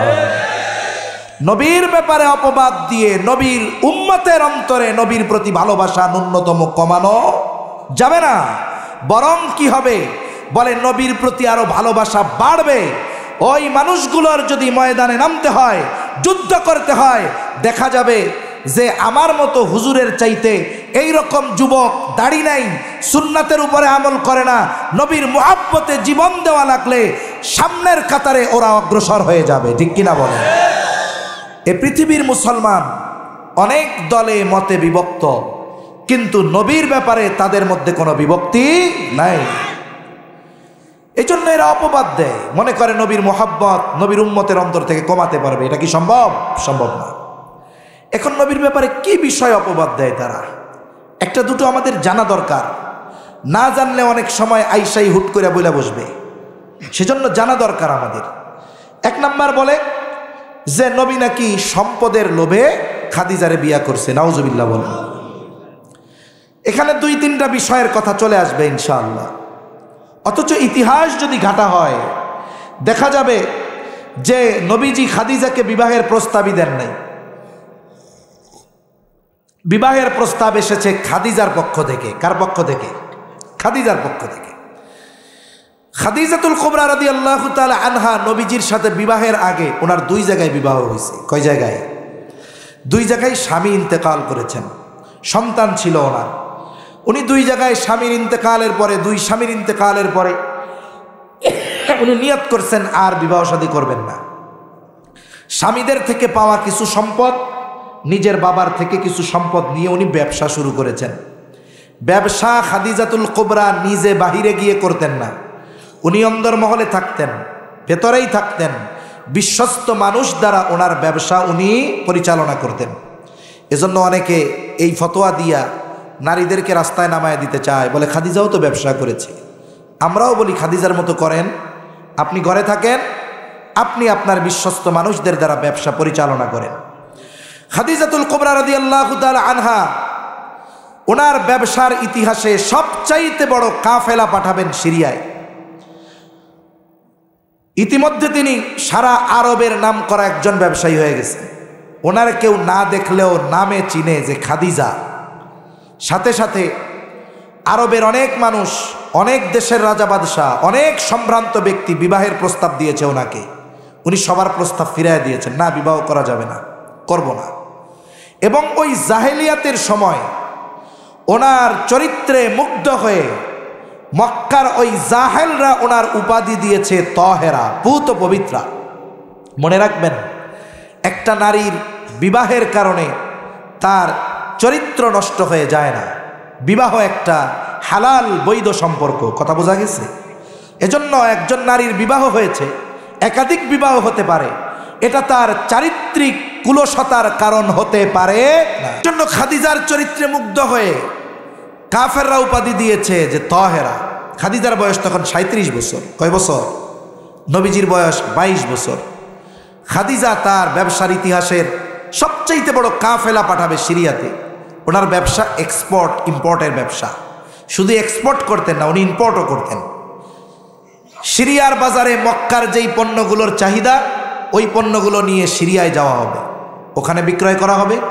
আবার সিরিয়ার যেই পণ্যগুলোর চাহিদা মক্কার বাজারে, ওখান থেকে কিনে এনে মক্কার বাজারে বিক্রয় করা হবে। এত বড় এক দায়িত্ব জিম্মাদারি দেওয়ার জন্য খাদিজা একজন বিশ্বস্ত মানুষ খুঁজতেছে, কিন্তু খুঁজা পায় না, পেরেশান যে বিশ্বস্ত মানুষ ছাড়া তো দায়িত্ব দেওয়া কঠিন। এই খবর আবার আবু তালেব জানতে পারছে। আবু তালেব নবীজির চাচা, জানতে পারছে যে খাদিজা এরকম একজন মানুষ খুঁজতেছে তার ব্যবসার দায়িত্ব দেওয়ার জন্য। ওই বছর মক্কায় আবার একটু দুর্ভিক্ষ ছিল, মানুষের অভাব। তা আবু তালেব আইসা আমার আপনার নবীকে বলতেছে, মোহাম্মদ, খাদিজা তো একজন বিশ্বস্ত মানুষ খুঁজতেছে, তো তুমি খাদিজার কাছে যাও, গিয়া বলো যে আমি আপনার এই কাফেলার দায়িত্ব নিতে চাই। খাদিজা তোমার চরিত্রের ব্যাপারে জানে, তুমি বললেই সে তোমাকে এই দায়িত্বটা দিয়ে দিবে। আমার আপনার নবী কি বলেন? বলে, আমি চেয়ে দায়িত্ব নিতে পারবো না। সে যদি আমাকে দায়িত্ব নেওয়ার প্রস্তাব দেয় সেটা ভিন্ন কথা, কারণ চেয়ে দায়িত্ব নেওয়া আর দায়িত্ব চাপায়া দেওয়া দুইটা কি এক নাকি? মনে করেন যে কোনো একটা বিষয়, এখানে একটা দায়িত্বর বিষয়, আপনারা চিন্তা করতেছেন কারে দায়িত্ব দেওয়া যায়। আমি মাইক একটা নিয়ে বললাম, ভাই সকল, এই দায়িত্বটা আমাকে দেন, আমি নিতে চাই। এখন দায়িত্বটা আমি চেয়ে নিলাম, এই দায়িত্ব পালনে আমি সম্পূর্ণ ফ্লপ, ব্যর্থ। তখন আপনারা কি করবেন? আপনারাও তো মাইক নিয়ে কইবেন, হুজুর জাইলার কাম কুষ্টা কাটা না। হ্যাঁ, আপনি হলো ইমামতি করবেন, মাদ্রাসায় পড়াবেন, ওয়াজ মাহফিল করবেন, আপনার দায়িত্ব নিতে কইছে কেডা? তার মানে দায়িত্ব চেয়ে নেওয়ার পরে যদি দায়িত্বে ত্রুটি হয় কেউ বলতে ছাড়বে। কিন্তু বিষয়টা যদি একটু ব্যতিক্রম হয়, মনে করেন আপনারা আমার জোর করে দায়িত্ব দিচ্ছেন, আমি কই না না না না আমি এই দায়িত্ব নিতে পারব না। আপনারা বলতেছেন আরে হুজুর দায়িত্ব নেন, আমরা তো আছি। জোর করে আমার উপরে দায়িত্ব চাপায়া দিলেন, এখন আমি এই দায়িত্ব ঠিকমতো পালন করতে পারলাম না। আপনারা কিছু বলার আগে আমি জোর গলায় কমু, আরে মিয়া আমারে দায়িত্ব দিছেন কেন? ঠিক কিনা বলেন? তাহলে দায়িত্ব চেয়ে নেওয়া আর চাপায়া দেওয়া এক বিষয় নয়। হজরত লোকমান নামে একটা সূরা আছে কোরআনে, ওনার ব্যাপারে তাফসিরে আসছে যে ওনার কাছে নবুয়ত আর হিকমত এই দুইটা জিনিস পেশ করা হয়েছে। বলা হয়েছে আপনার যেইটা মন চায় আপনি নেন, গ্রহণ করেন। হজরত লোকমান নবুয়ত আর হিকমত থেকে হিকমত গ্রহণ করেছেন, নবুয়ত গ্রহণ করেন নাই। অথচ প্রত্যেকটা নবী পরিপূর্ণ হিকমতওয়ালা। তিনি যদি নবুয়তের দায়িত্ব গ্রহণ করতেন হিকমতও পেয়ে যাইতেন। জিজ্ঞাসা করা হলো, লোকমান নবুয়তের মতো মর্যাদাপূর্ণ বিষয় গ্রহণ করার সুযোগ থাকার পরেও কেন আপনি হিকমতকে গ্রহণ করলেন? নবুয়ত গ্রহণ করলে তো হিকমতও পাওয়া যাইতেন। হযরত লোকমান বলে, শোনো, আল্লাহ তাআলা যদি আমাকে নিজের থেকে নবুয়ত দিতেন তাহলে আমাকে কোনো ইখতিয়ার দিতেন না, বেছে নেওয়ার সুযোগ দিতেন না, সরাসরি নবুয়ত প্রদান করতেন। আর ওই নবুয়তের দায়িত্ব পালনে যত ব্যবস্থাপনা দরকার সব কিছু আল্লাহ তাআলা গ্রহণ করতেন। কিন্তু যদি আমি নিজের থেকে নবুয়তের দায়িত্ব চেয়ে নিতাম, বেছে নিতাম, তাহলে ওই নবুয়তের দায়িত্ব পালন করতে গিয়ে যদি কোনো ত্রুটি বিচ্যুতি হতো তাহলে আল্লাহ তাআলার সামনে জবাবদিহিতার কাঠগড়ায় দাঁড়ানো লাগতো। এই জন্য আল্লাহ তাআলা যত নবীকে নবুয়ত দিয়েছেন প্রত্যেক নবীর নবুয়তি দায়িত্ব পালনের সব আঞ্জাম দিয়েছেন কে? অনেক উপমা উদাহরণ দেওয়া যাবে, আমাদের নবীরটাই দেই। যখন প্রথম দিকে ওহী নাজিল হতো, জিবরাইল আলাইহিস সালাম এসে আমার আপনার নবীকে কোরআন শোনাতেন। নবী কান দিয়া শুনতেন আর মুখ দিয়া পড়তেন। কেন? চিন্তা করতেন যদি কোনোটা ছুটে যায়, যদি আমি ভুলে যাই, যদি এইগুলা জমা না করতে পারি, যদি ভুলে যাই তাহলে বিষয়টা কেমন হবে। এই জন্য নবীজি তাড়াহুড়ো করে জবান আওড়াতেন। জিবরাইল আলাইহিস সালামের পড়া শেষ হওয়ার আগে নবীজি পড়া শুরু করে দিতেন। এই যে অবস্থাটা আল্লাহ তাআলা দেখেন কি দেখেন না? জোরে বলেন, দেখেন কি দেখেন না? আল্লাহ তাআলা দেখেন, ওহী নাজিল করে বলেন, লা তুহাররিক বিহি লিসানাকা লিতা'জালা বিহি ইন্না আলাইনা জামআহু ওয়া কুরআনাহু ফাইযা ক্বরানাহু ফাত্তাবি' কুরআনাহু সুম্মা ইন্না আলাইনা বায়ানাহু। আল্লাহ তাআলা বলেন, লা তুহাররিক বিহি লিসানাকা লিতা'জালা বিহি, হাবিব আপনি তাড়াহুড়ো করে বারবার আপনার জবান আওড়াবেন না। লা তুহাররিক বিহি লিসানাকা লিতা'জালা বিহি, আপনি কি মনে করেন এগুলো হারিয়ে যাবে, জমা করতে পারবেন না, ভুলে যাবেন? শুনে নেন, ইন্না আলাইনা জামআহু ওয়া কুরআনা, এই কোরআন একত্রিত করার এবং এই কোরআন আপনাকে পড়িয়ে দেওয়ার দায়িত্ব আমি আল্লাহ। এটা জমা করার দায়িত্ব আমার, আপনাকে পড়িয়ে দেওয়ার দায়িত্ব আমার। সুতরাং আপনি কি করবেন? ফাইদা ক্বরানাহু ফাত্তাবি' কুরআনা, আপনি তখন যখন আমি আপনারে কোরআন তিলাওয়াত কইরা শুনাই, অর্থাৎ আমার কথাগুলো জিবরাইল আপনারে যখন শোনায়, আপনি তখন তার অনুসরণ করবেন। মানে পড়াগুলো খেয়াল দিয়ে শুধু শুনবেন। আর শুনে নেন, শুধু কোরআনের শব্দ অর্থ এগুলো জমা করার দায়িত্ব যে শুধু আমার এমনটা নয়, আল্লাহ তাআলা বলেন সুম্মা ইন্না আলাইনা বায়ানা, এই কোরআনের ব্যাখ্যা যেটা হবে এটাও হেফাজত করার দায়িত্ব, আপনাকে শেখায়া দেওয়ার দায়িত্বটাও আমার। এজন্য কোরআন শুধু শাব্দিকভাবে হেফাজতকৃত তা নয়, কোরআনের অর্থ যেমন হেফাজত, কোরআনের ব্যাখ্যাও তেমন আল্লাহ হেফাজত করেছেন। এই কারণে এই পৃথিবীর কেউ যদি কোরআনের অপব্যাখ্যা করে, উলামায়ে কেরাম চুপ করে বসে থাকে না, বরং ওই অপব্যাখ্যাকারীর বিরুদ্ধে দুর্বার আন্দোলন গড়ে তোলে। ঠিক কিনা বল? এই পৃথিবীতে কেউ কোরআনের অপব্যাখ্যা করে পালিয়ে যেতে পারবে না, কারণ এই কোরআনের ব্যাখ্যা হেফাজতের দায়িত্ব কার? আল্লাহ। এখন এই দায়িত্বগুলো আল্লাহ কেন নিয়েছেন? বলে নবীরে নবুয়ত দিছেন আল্লাহ, এই নবুয়তের জিম্মাদারি পালন করার জিম্মাদারিও কার? ব্যবস্থাপনা গ্রহণ করার জিম্মাদারিও আল্লাহর। এজন্য দায়িত্ব নেওয়া আলহামদুলিল্লাহ, আর দায়িত্ব চাপায়া দেওয়া বিষয়টা এক নয়। এবার আবু তালেব চলে গেছে খাদিজার কাছে, গিয়া বলে খাদিজা আপনি নাকি একজন লোক খুঁজতেছেন, তা আমার ভাতিজা মোহাম্মদ কেমন হয়? খাদিজার সাথে সাথে চিন্তার চেহারা হাসি হয়ে গেছে, চিন্তা মুক্ত হয়ে গেছে। বলে মোহাম্মদ হলে তো ভালোই হয়, আমি তো আরো চিন্তা করতেছি মোহাম্মদ কি এই দায়িত্ব নিবে? আবু তালেব এবার বলে খাদিজা তবে একটা বিষয়, আপনি যদি মুহাম্মদকে প্রস্তাব দেন হয়তো সে আপনার কথা মেনে নিতে পারে। খাদিজা কি বলে? খাদিজা বলে আবু তালেব মুহাম্মদ ব্যতীত অন্য কারো ব্যাপারে যদি আপনি এই কথাটা বলতেন, কশ্চিনকালেও মুহাম্মদ ব্যতীত আমি অন্য কাউকে এই কথা বলতাম না। যে আমার মুহাম্মদকে প্রস্তাব দিতে কোনো বাধা নাই, কিন্তু অন্য কারো ব্যাপারে বললে এটা আমি জীবনেও করতাম না। কতটা ইগোওয়ালা, আত্মসম্মানবোধওয়ালা রমণী ছিলেন খাদিজাতুল কুবরা রাদিয়াল্লাহু তাআলা আনহা। উনি একজন বিদুষী বুদ্ধিমতী নারী ছিলেন। একজন নবীর নবুয়াতির পরে যেই ঝড় তার বিরোধীদের পক্ষ থেকে আসবে, এটা ট্যাকেল দেওয়ার জন্য আল্লাহ তাআলা স্পেশালভাবে নবীজির জন্য খাদিজাতুল কুবরাকে তৈরি করেছেন। সুবহানাল্লাহ বলেন। রাসূলুল্লাহ সাল্লাল্লাহু আলাইহি ওয়াসাল্লামকে প্রস্তাব দিলেন খাদিজা। নবীজি এইবার সফরে রওনা হয়ে গেলেন।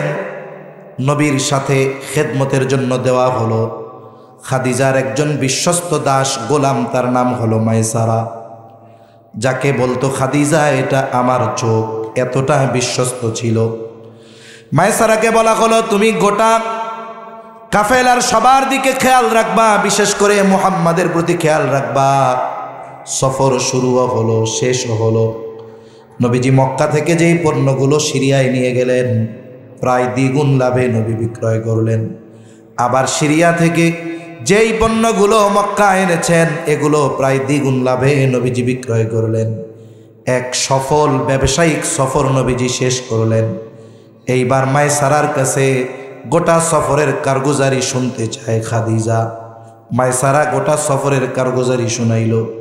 নবীর ব্যাপারে স্পেশাল কিছু কথা মাইসারা খাদিজাতুল কুবরাকে বলল।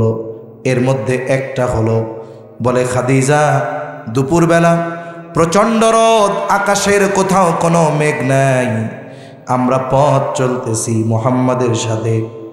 আমি খেয়াল করতাম যখনই রোদের মাঝে মুহাম্মদ পথ চলত, আকাশের কোথাও কোনো মেঘ না থাকলেও একখণ্ড মেঘ সব সময় সূর্যকে আড়াল করে মুহাম্মদকে ছায়া দিতে থাকত।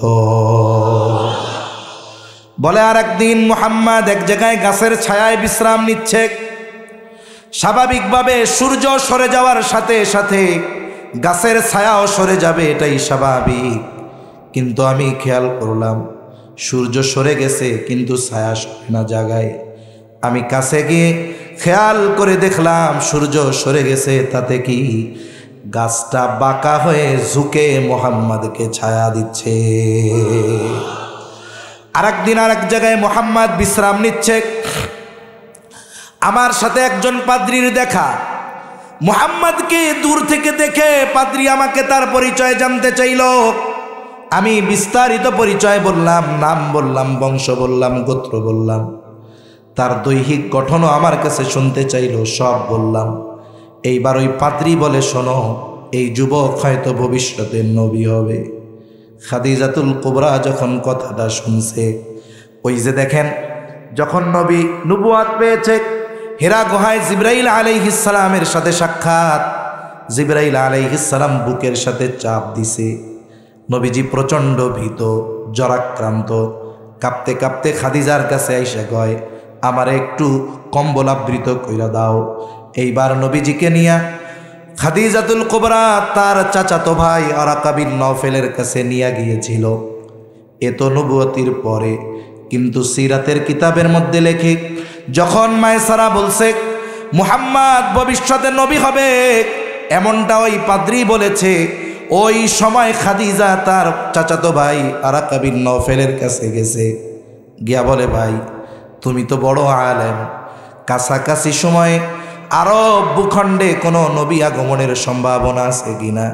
ওরাকা বিন নওফেল তখন বলেছে, হ্যাঁ, যেই আলামত বোঝা যায় অচিরেই আরব ভূখণ্ডে মহামানবের আগমন ঘটবে। এটা যখন খাদিজা শুনছে, তখন থেকেই খাদিজা, নবী তো হয় নাই ঠিক, কিন্তু তখন থেকেই নবীজির প্রতি খাদিজার আলাদা একটা মোহাব্বত, ভালোবাসা তৈরি হয়ে গেছে। ওই যে শুইনা আসছে যে নবী হইতে পারে, আর নবী হওয়ার জন্য যেই চরিত্র দরকার, আল্লাহ তাআলা আমার আপনার নবীকে শুরুর থেকে সেইভাবেই গড়ায়া তুলছে। যেই মহিলা বিবাহ করতে চায় নাই, এখন সে বান্ধবীদের সাথে শুধু মুহাম্মাদের প্রশংসা করে। বান্ধবীরা বলে, কি ব্যাপার, হ্যাঁ, তুমি না বিয়া করতে চাও না, এখন খালি মুহাম্মাদের কথা বলো কেন? তাহলে কি তোমার মুহাম্মাদের পছন্দ হয় নাকি? মনে রাখবেন, আমাদের বাংলাদেশের 40 বছরের মহিলা আর আরবের 40 বছরের মহিলা সেম না। কথা বুঝতে পারছেন?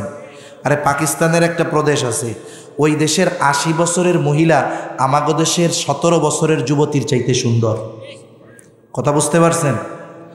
তাহলে এটা মনে করার সুযোগ নাই যে 40 বছর বয়স হয়ে গেছে খাদিজাতুল কুবরা, এই জন্য মনে হয় আমাদের দেশের মহিলাদের মতো হয়ে গেছে। না না, আল্লাহ তাআলা ওনাকে যথেষ্ট সৌন্দর্য দান করেছিলেন। এখন আরব দেশে জাহেলিয়াত, আমরা তো বলি ওইটা জাহেলিয়াতের সময়, বলে নবীজির নবুয়তির পূর্বকালীন সময়, বলে জাহেলিয়াতের সময়। যদি প্রশ্ন করে জাহেলিয়াতের সময় কোনটা, বলে নবীজির নবুয়তির আগের সময়টা, ঈসা আলাইহিস সালামের পরের থেকে এই সময়টা কয় জাহেলিয়াতের কাল। কিন্তু ওই সময়ের কিছু মানুষ, কিছু চিন্তাধারা আমাদের চাইতে ভালো ছিল, বরং এখনকার সময়ে আমাদের কিছু চিন্তাধারা ওই জাহেলিয়াতের সময়কেও হার মানায়। মনে করেন আরব সমাজে কোনো নারীর যদি একাধিক বিবাহ হইতো, একাধিক বিবাহর পরে তাকে অন্য কোনো পুরুষ, সেই পুরুষ অবিবাহিত হোক, বিবাহ করাটাকে খারাপ বিষয়ে দেখা হইতো না। কিন্তু এখন মনে করেন একজনের মেয়ে খুব দিনদার, কিন্তু এক জায়গায় বিবাহ হয়েছিল, এখন তাদের সাথে সে তালাক প্রাপ্ত হয়ে গেছে, সম্পর্ক শেষ। আবার আমাদের সমাজের একটা রোগ আছে, যদি কোনো মেয়ে ডিভোর্স হয় বা তালাক প্রাপ্ত হয়, একতরফাভাবে ওই রমণীকে তালাকের জন্য দোষারোপ করা হয়। ঠিক কিনা কন? আরে সময় তো পার হয়ে গেছে, 33 বেজে গেছে, বেশি সময় আর যাওয়া যাবে না। কষ্ট হচ্ছে না তো আপনাদের? আমি কথাটা সংক্ষিপ্ত করে নিয়ে আসি। চিন্তা করবে যে হুজুর কইছে 12:30, এখন ওনারই তো কথা ঠিক নেই, ওনার ওয়াজে কি কাজ হইব। এখন আপনারা যদি 10-12 মিনিট সময় দেন তাহলে কই বলবো? আচ্ছা ঠিক আছে, না না অত রাত দরকার নাই। কে কইছে 3টা পর্যন্ত চলবো? দরকার নেই, শেষ হয়ে যাইব তাড়াতাড়ি, বসেন। এখন আমাদের দেশে যদি কোনো মেয়ে তালাক প্রাপ্ত হয়, একতরফাভাবে সবাই ওই মেয়ের দোষারোপ করে, তাই না? আমাদের দেশে অনেক দিনদার পিতা আছে। কি দার পিতা বলেন? কিন্তু উনি ওনার মেয়ে বিয়া দেওয়ার সময় দিনদার দেখে না, কি দার দেখে? কন জোরে করেন, কি দার দেখে? মালদার। এখন যদি কন চাচা আপনি দিনদার, মেয়েটাও দিনদার, কিন্তু পোলাটা মেয়েটা বিয়া দেওয়ার সময় দিনদার না খুঁজা মালদার খুঁজলেন কেন? দূরু মিয়া, টাকা পয়সা আছে তো, আমার মাইয়া যাইয়া ওয়াজ করে ঠিক করে ফেলবো। এই সময় সব পাল্টা যায়। এখন মেয়েটাকে বিবাহ দিয়েছে, শহরে ডুপ্লেক্স বাড়ি আছে, গুলশানে থাকে, মেয়ের চেহারাও সুন্দর, মেয়েও দিনদার, মনে করেন আলেমাও। এখন ওই বাড়িতে মেয়ে গিয়া দেখে যে তার স্বামী পরনারীতে আসক্ত। এর স্বামী রাতের বেলা বন্ধুদের নিয়ে মদের আড্ডা জমায়, ওইখানে আইসা তাদের সামনে চেহারা উন্মুক্ত কইরা দেখাইতে বলে যে তুমি তোমার চেহারা বন্ধুদের সামনে দেখাও। এখন বলেন তো ওই বাড়িতে আধুনিক ফ্যাসিলিটি যত থাক, ওই দিনদার মেয়েটার জন্য ওই বাড়ি জাহান্নামের চাইতে কোনো অংশে কম হবে? এখন মেয়ে টিকতে পারেনি, বিবাহ বিচ্ছেদ হয়ে গেছে, এখন বাড়িতে আসছে, মেয়েটার গায়ে একটা খোঁটা লেগে গেছে না, তালাক খাওয়া। বলেন তো দোষটা কি মেয়ের নাকি মেয়ের বাপ আর ওর?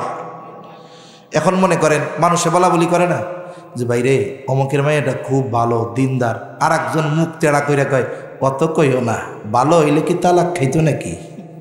এরকম বলার লোক আছে না নাই? এখন এই ক্ষেত্রে কি তালাক প্রাপ্ত হওয়ার জন্য মেয়েটার কোনো দোষ আছে? তাহলে আপনি যে তারে দোষ দিলেন, এত অপবাদ দিলেন, ইসলাম থাকলে সাইজ করা হইতো। এখন মনে করেন ওই দিনদার মেয়েটা একটাই বিয়া হয়েছে, তালাকও খাইছে, এখন ওর কথা শুই না আর এক দিনদার ফ্যামিলির ছেলে, সেও দিনদার, তার মা বাপরে যায় বলতেছে আব্বা আমার লাগে তো বিয়া দেওয়ার লাগে মাইয়া খুঁজতেছেন, তা অমুক চাচার মাইয়াটা খুব দিনদার ভালো, কি ওর সাথে আমার বিয়া দিয়ে দেন। আস্তাগফিরুল্লাহ, জিব্বা তিন হাত বের করে আস্তাগফিরুল্লাহ, তুই আবেয়াইতে বলা, তুই ওই তালাক খাওয়া মাইয়া বিয়া করতে চাস, ইজ্জত আমার থাকবো, এই কথা কইয়া দেখবেন যে আপনার বাপ স্টক করে হইছে। ঠিক কিনা কন? তার মানে কি যে একটা মেয়ে তালাক প্রাপ্ত হওয়া এটা আমাদের সমাজে খারাপ দৃষ্টিতে দেখা হয়, অথচ জাহেলিয়াতের সময়ে খারাপ দৃষ্টিতে দেখা হইতো না। আবার যদি মনে করেন কোন যুবক বিয়া করতে চায়, যাকে বিয়া করবে মেয়ে ভালো কিন্তু মাগার ওর বয়সে বড়, বাপ মা কইব আস্তাগফিরুল্লাহ এ কাম করিস না। এখন যদি বিয়া কইরাই ফেলে, বয়সে বড়, বন্ধু বান্ধব কি কইব? বন্ধু বান্ধব কইব দোস্ত ভালোই করছস, তোর বউরে ভাবি কমু না দাদি কমু টের বই না তো। আবার যদি এমনটা ওই ছেলেটা করে যে মনে করেন মেয়েটার স্বামী মারা গেছে, সাথে একটা বাচ্চা আছে, ও চিন্তা করছে মেয়েটা বাচ্চা আছে যাবে কই, আমিও তার অভিভাবক হয়ে যাই, এইবার বিবাহ করছে, বাচ্চাটারেও নিয়ে আসছে। কয়দিন পরে বন্ধুরা কইব দোস্ত ভালোই কি, কয় আমরা বাজার থেকে 5 লিটার তেল কিনি, একটা লাক্স সাবান ফ্রি পাই, আর তুমি বিয়া কইরা পোলাপান ফ্রি পাইছ। এই যে কথাগুলা বলবে মজা করে, আমরাও একটু মজা করলাম, হাসলাম, কিন্তু বাস্তবতা হলো এই চিন্তাধারা যারা পোষণ করে ওদের চিন্তাধারা ওই জাহেলিয়াতের মানুষগুলার চাইতেও খারাপ। এজন্য আমাদের মন মগজ চিন্তাধারার পরিচ্ছন্নতা দরকার। আপনি যখন তিরস্কার করবেন কোন তালাকপ্রাপ্ত নারীকে বিবাহ করার জন্য কাউকে, আপনার আমার নবী বিবাহ করেছেন, কিভাবে আপনি তিরস্কার করেন? খাদিজাতুল কুবরা বান্ধবীদের সাথে আলোচনা করে, বান্ধবীদের একজন বলে খাদিজা মুহাম্মদকে তাইলে বিয়ার প্রস্তাব দিয়া দাও। খাদিজা বলে আমি যদি প্রস্তাব দেই, মুহাম্মদ যদি প্রস্তাব ফিরিয়ে দেয় আমি লজ্জা পাবো। বলে তাহলে আমি তোমার পক্ষ থেকে প্রস্তাব দিয়ে দেই। বলে আমার বিষয়টা গোপন রাখবা, তার মনোভাবটা আগে জানো। ইতিমধ্যে পার হয়ে গেছে বেশ কিছু সময়, নবীর বয়স 25-এর কোঠায়, খাদিজার বয়স 40। এইবার ওই মেয়েটা গিয়ে আমার আপনার নবীকে বলে মুহাম্মদ বিবাহ শাদী কি করবা না, বয়স তো কম হইল না। এইবার আমার আপনার নবী বলে বিবাহ করব কেমনে, আমার তো টাকা পয়সা নাই, সম্পদ নাই। ওই মহিলা বলে, মেয়েটা বলে কেউ যদি তোমার সব খরচ বহন করার দায়িত্ব নেয় তুমি রাজি আছো নাকি? নবীজি বলে আমার চাচা আবু তালেব অভিভাবক, তার সাথে গিয়া কথা বলো। লম্বা ইতিহাস। আবু তালেবের খুতবায় আমার আপনার নবীর সাথে খাদিজার বিবাহ হয়ে গেল। দেখেন এই খাদিজার সাথে নবীজির বিবাহ হওয়াটাকে আল্লাহ তাআলা আমার আপনার নবীর জন্য কোরআনুল কারীমে নিয়ামত হিসাবে অভিহিত করেছে। পবিত্র কোরআনুল কারীমে একটা সূরা, ওই যেই সূরা কারির মতো টান দিতে গেছিলাম আর কি, হইল না, এই সূরা দুহা। এই সূরার মধ্যে আল্লাহ তাআলা আমার আপনার নবীকে নবুয়তির আগে দেওয়া কয়েকটা নিয়ামতের কথা বলছে, যেগুলো দিছে নবুয়তির আগে। মানে এই সূরাটা নাজিল হওয়ার কারণ হইল কি, যে কয়েকদিন নবীজি অসুস্থতার জন্য তাহাজ্জুদে উঠতে পারেন নাই, ওহী আসা বন্ধ ছিল। এখন আবুল আহাবের স্ত্রী বলা শুরু করছে মোহাম্মদের রব মোহাম্মদের ছেড়ে দিছে, রাগ হইছে, তারে পরিত্যাগ করছে। সাথে সাথে জিবরাইল আলাইহিস সালামের কথা কয় যে ওই শয়তানটাও আর আসে না, নাউজুবিল্লাহ। নবীজি একটু মনে মনে কষ্ট পাইছে, সাধারণ বিষয়। আল্লাহ তাআলা এই ঘটনাকে কেন্দ্র করে সূরা দোহা নাজিল করছে। আল্লাহ তাআলা বলতেছে ওয়াদ-দুহা ওয়াল-লাইলি ইযা সাজা, প্রভাতের শপথ, রাতের শপথ যখন তা অন্ধকারচ্ছন্ন হয়। মা ওয়াদ্দাআকা রাব্বুকা ওয়া মা ক্বালা, আপনার রব আপনার উপরে অসন্তুষ্ট হয় নাই, আপনারে পরিত্যাগও করে নাই। আপনি ওদের কথায় মনক্ষুণ্ণ হন কেন? ওয়ালাল আখিরাতু খায়রুল লাকা মিনাল উলা, মোট কথা হইল আপনার প্রতিটা ভবিষ্যৎ অতীতের চাইতে উত্তম। তার মানে এখন আপনার লেভেল এই জায়গায়, সময়ের সাথে সাথে আপনার মর্যাদা সম্মান শুধু বাড়তেই থাকবে, কমবে না। সুবহানাল্লাহ বলেন। আজকে আপনার অবস্থান যেই জায়গায়, কালকে তার উপরে, কালকে যেই জায়গায় বলে তার উপরে। তার মানে আপনার প্রতিটা ভবিষ্যৎ অতীতের চাইতে উত্তম। এরপরে আল্লাহ তাআলা বলেন ওয়ালা সাউফা ইউতিকা রাব্বুকা ফাতারদা, আরে আপনি ওদের কথায় মনক্ষুণ্ণ হন কেন? আপনার রব আপনারে অচিরেই এমন কিছু দিবে, আপনি খুশি হয়ে যাবেন। সুবহানাল্লাহ বলেন। এরপর আল্লাহ কেমন যেন বলতেছে, আরে শুনেন হাবিব, আপনারা তো এখন নবুয়তি দিছি, কোরআন নাজিল করি, এখন আপনার উপরে অসন্তুষ্ট হমু, সাইডা দিমু কেন? যদি সাইডাই দিতাম তাইলে তো নবুয়তির আগেই সাইডা দিতাম। আরে শুনেন, আলাম ইয়াজিদিকা ইয়াতীমান ফাআওয়া ওয়াওয়াজাদাকা দাল্লান ফাহাদা, বলে তিনি কি আপনাকে ইয়াতীম অবস্থায় পান নাই? তার মানে আল্লাহ বলেন, আল্লাহ কি আপনাকে ইয়াতীম অবস্থায় পান নাই? ওই সময় আল্লাহ তাআলা আপনাকে ছেড়ে দেন নাই, বরং আপনার জন্য তিনি উত্তম লালন পালনের ব্যবস্থা করেছে। সুবহানাল্লাহ। আপনার জন্য আপনার দাদার অন্তরে তিনি মোহাব্বত জ্বেলে দিয়েছে, আপনার জন্য হালিমাতুস সাদিয়ার অন্তরে তিনি মোহাব্বত জ্বেলে দিয়েছে। ইয়াতীম হওয়ার কারণে আপনি কখনো নিগ্রহের শিকার হন নাই, বরং আপনাকে যেই দেখেছে সেই ভালোবেসেছে। এই যে মানুষের অন্তরে আপনার প্রতি মোহাব্বত আমি আল্লাহই ঢেলে দিয়েছি, এই কথাটাই আল্লাহ মনে করায়া দেন। এরপরে আল্লাহ তাআলা বলেন ওয়াওয়াজাদাকা দাল্লান ফাহাদা, আপনার সঠিক পথ অচেনা ছিল, আমি আপনাকে সঠিক পথ চিনিয়ে দিয়েছি। এরপরে আল্লাহ তাআলা বলেন ওয়াওয়াজাদাকা আইলান ফাআগনা। এই আয়াতের তাফসিরে মুফাসসিরিনে কেরাম নবীজির সাথে খাদিজাতুল কুবরার বিবাহের ঘটনা বর্ণনা করতেছে। নবীজির সাথে খাদিজাতুল কুবরার বিবাহ হয়ে গেল। এইবার বাসর রাত, খাদিজাতুল কুবরা আমার আপনার নবীকে বলে, ও মুহাম্মদ, আজকে থেকে আপনার সাথে আমার সম্পর্ক একরকম, আগে ছিল আর এক রকম। আজকে তো আমি আপনার অধীনস্থ। খাদিজা বলে, ও মুহাম্মদ, আমার যত সম্পদ আছে, আমার যত টাকা পয়সা আছে, আমি সব কিছুর মালিক আপনাকে বানিয়ে দিলাম। আপনার যখন খুশি, যত খুশি, যেভাবে খুশি, যাকে খুশি আপনি দিবেন, আমার কোনো আপত্তি নাই।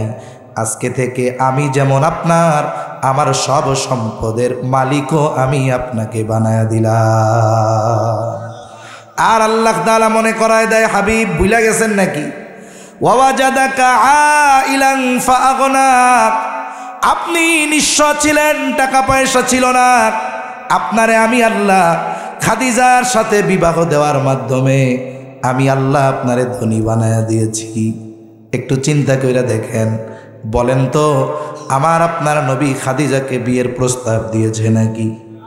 খাদিজার পক্ষ থেকেই প্রস্তাব এসেছে, আর সব কিছুর সিস্টেম যিনি করে রেখেছেন তিনি কে? তাহলে এক নাম্বার বিষয় বলে সম্পদের লোভে খাদিজারে বিয়ে করছে, নাউজুবিল্লাহ, নবীজি প্রস্তাবও দেন নাই। দ্বিতীয় আরেকটা বলে নবীজি নারী লোভী ছিলেন, নাউজুবিল্লাহ কন।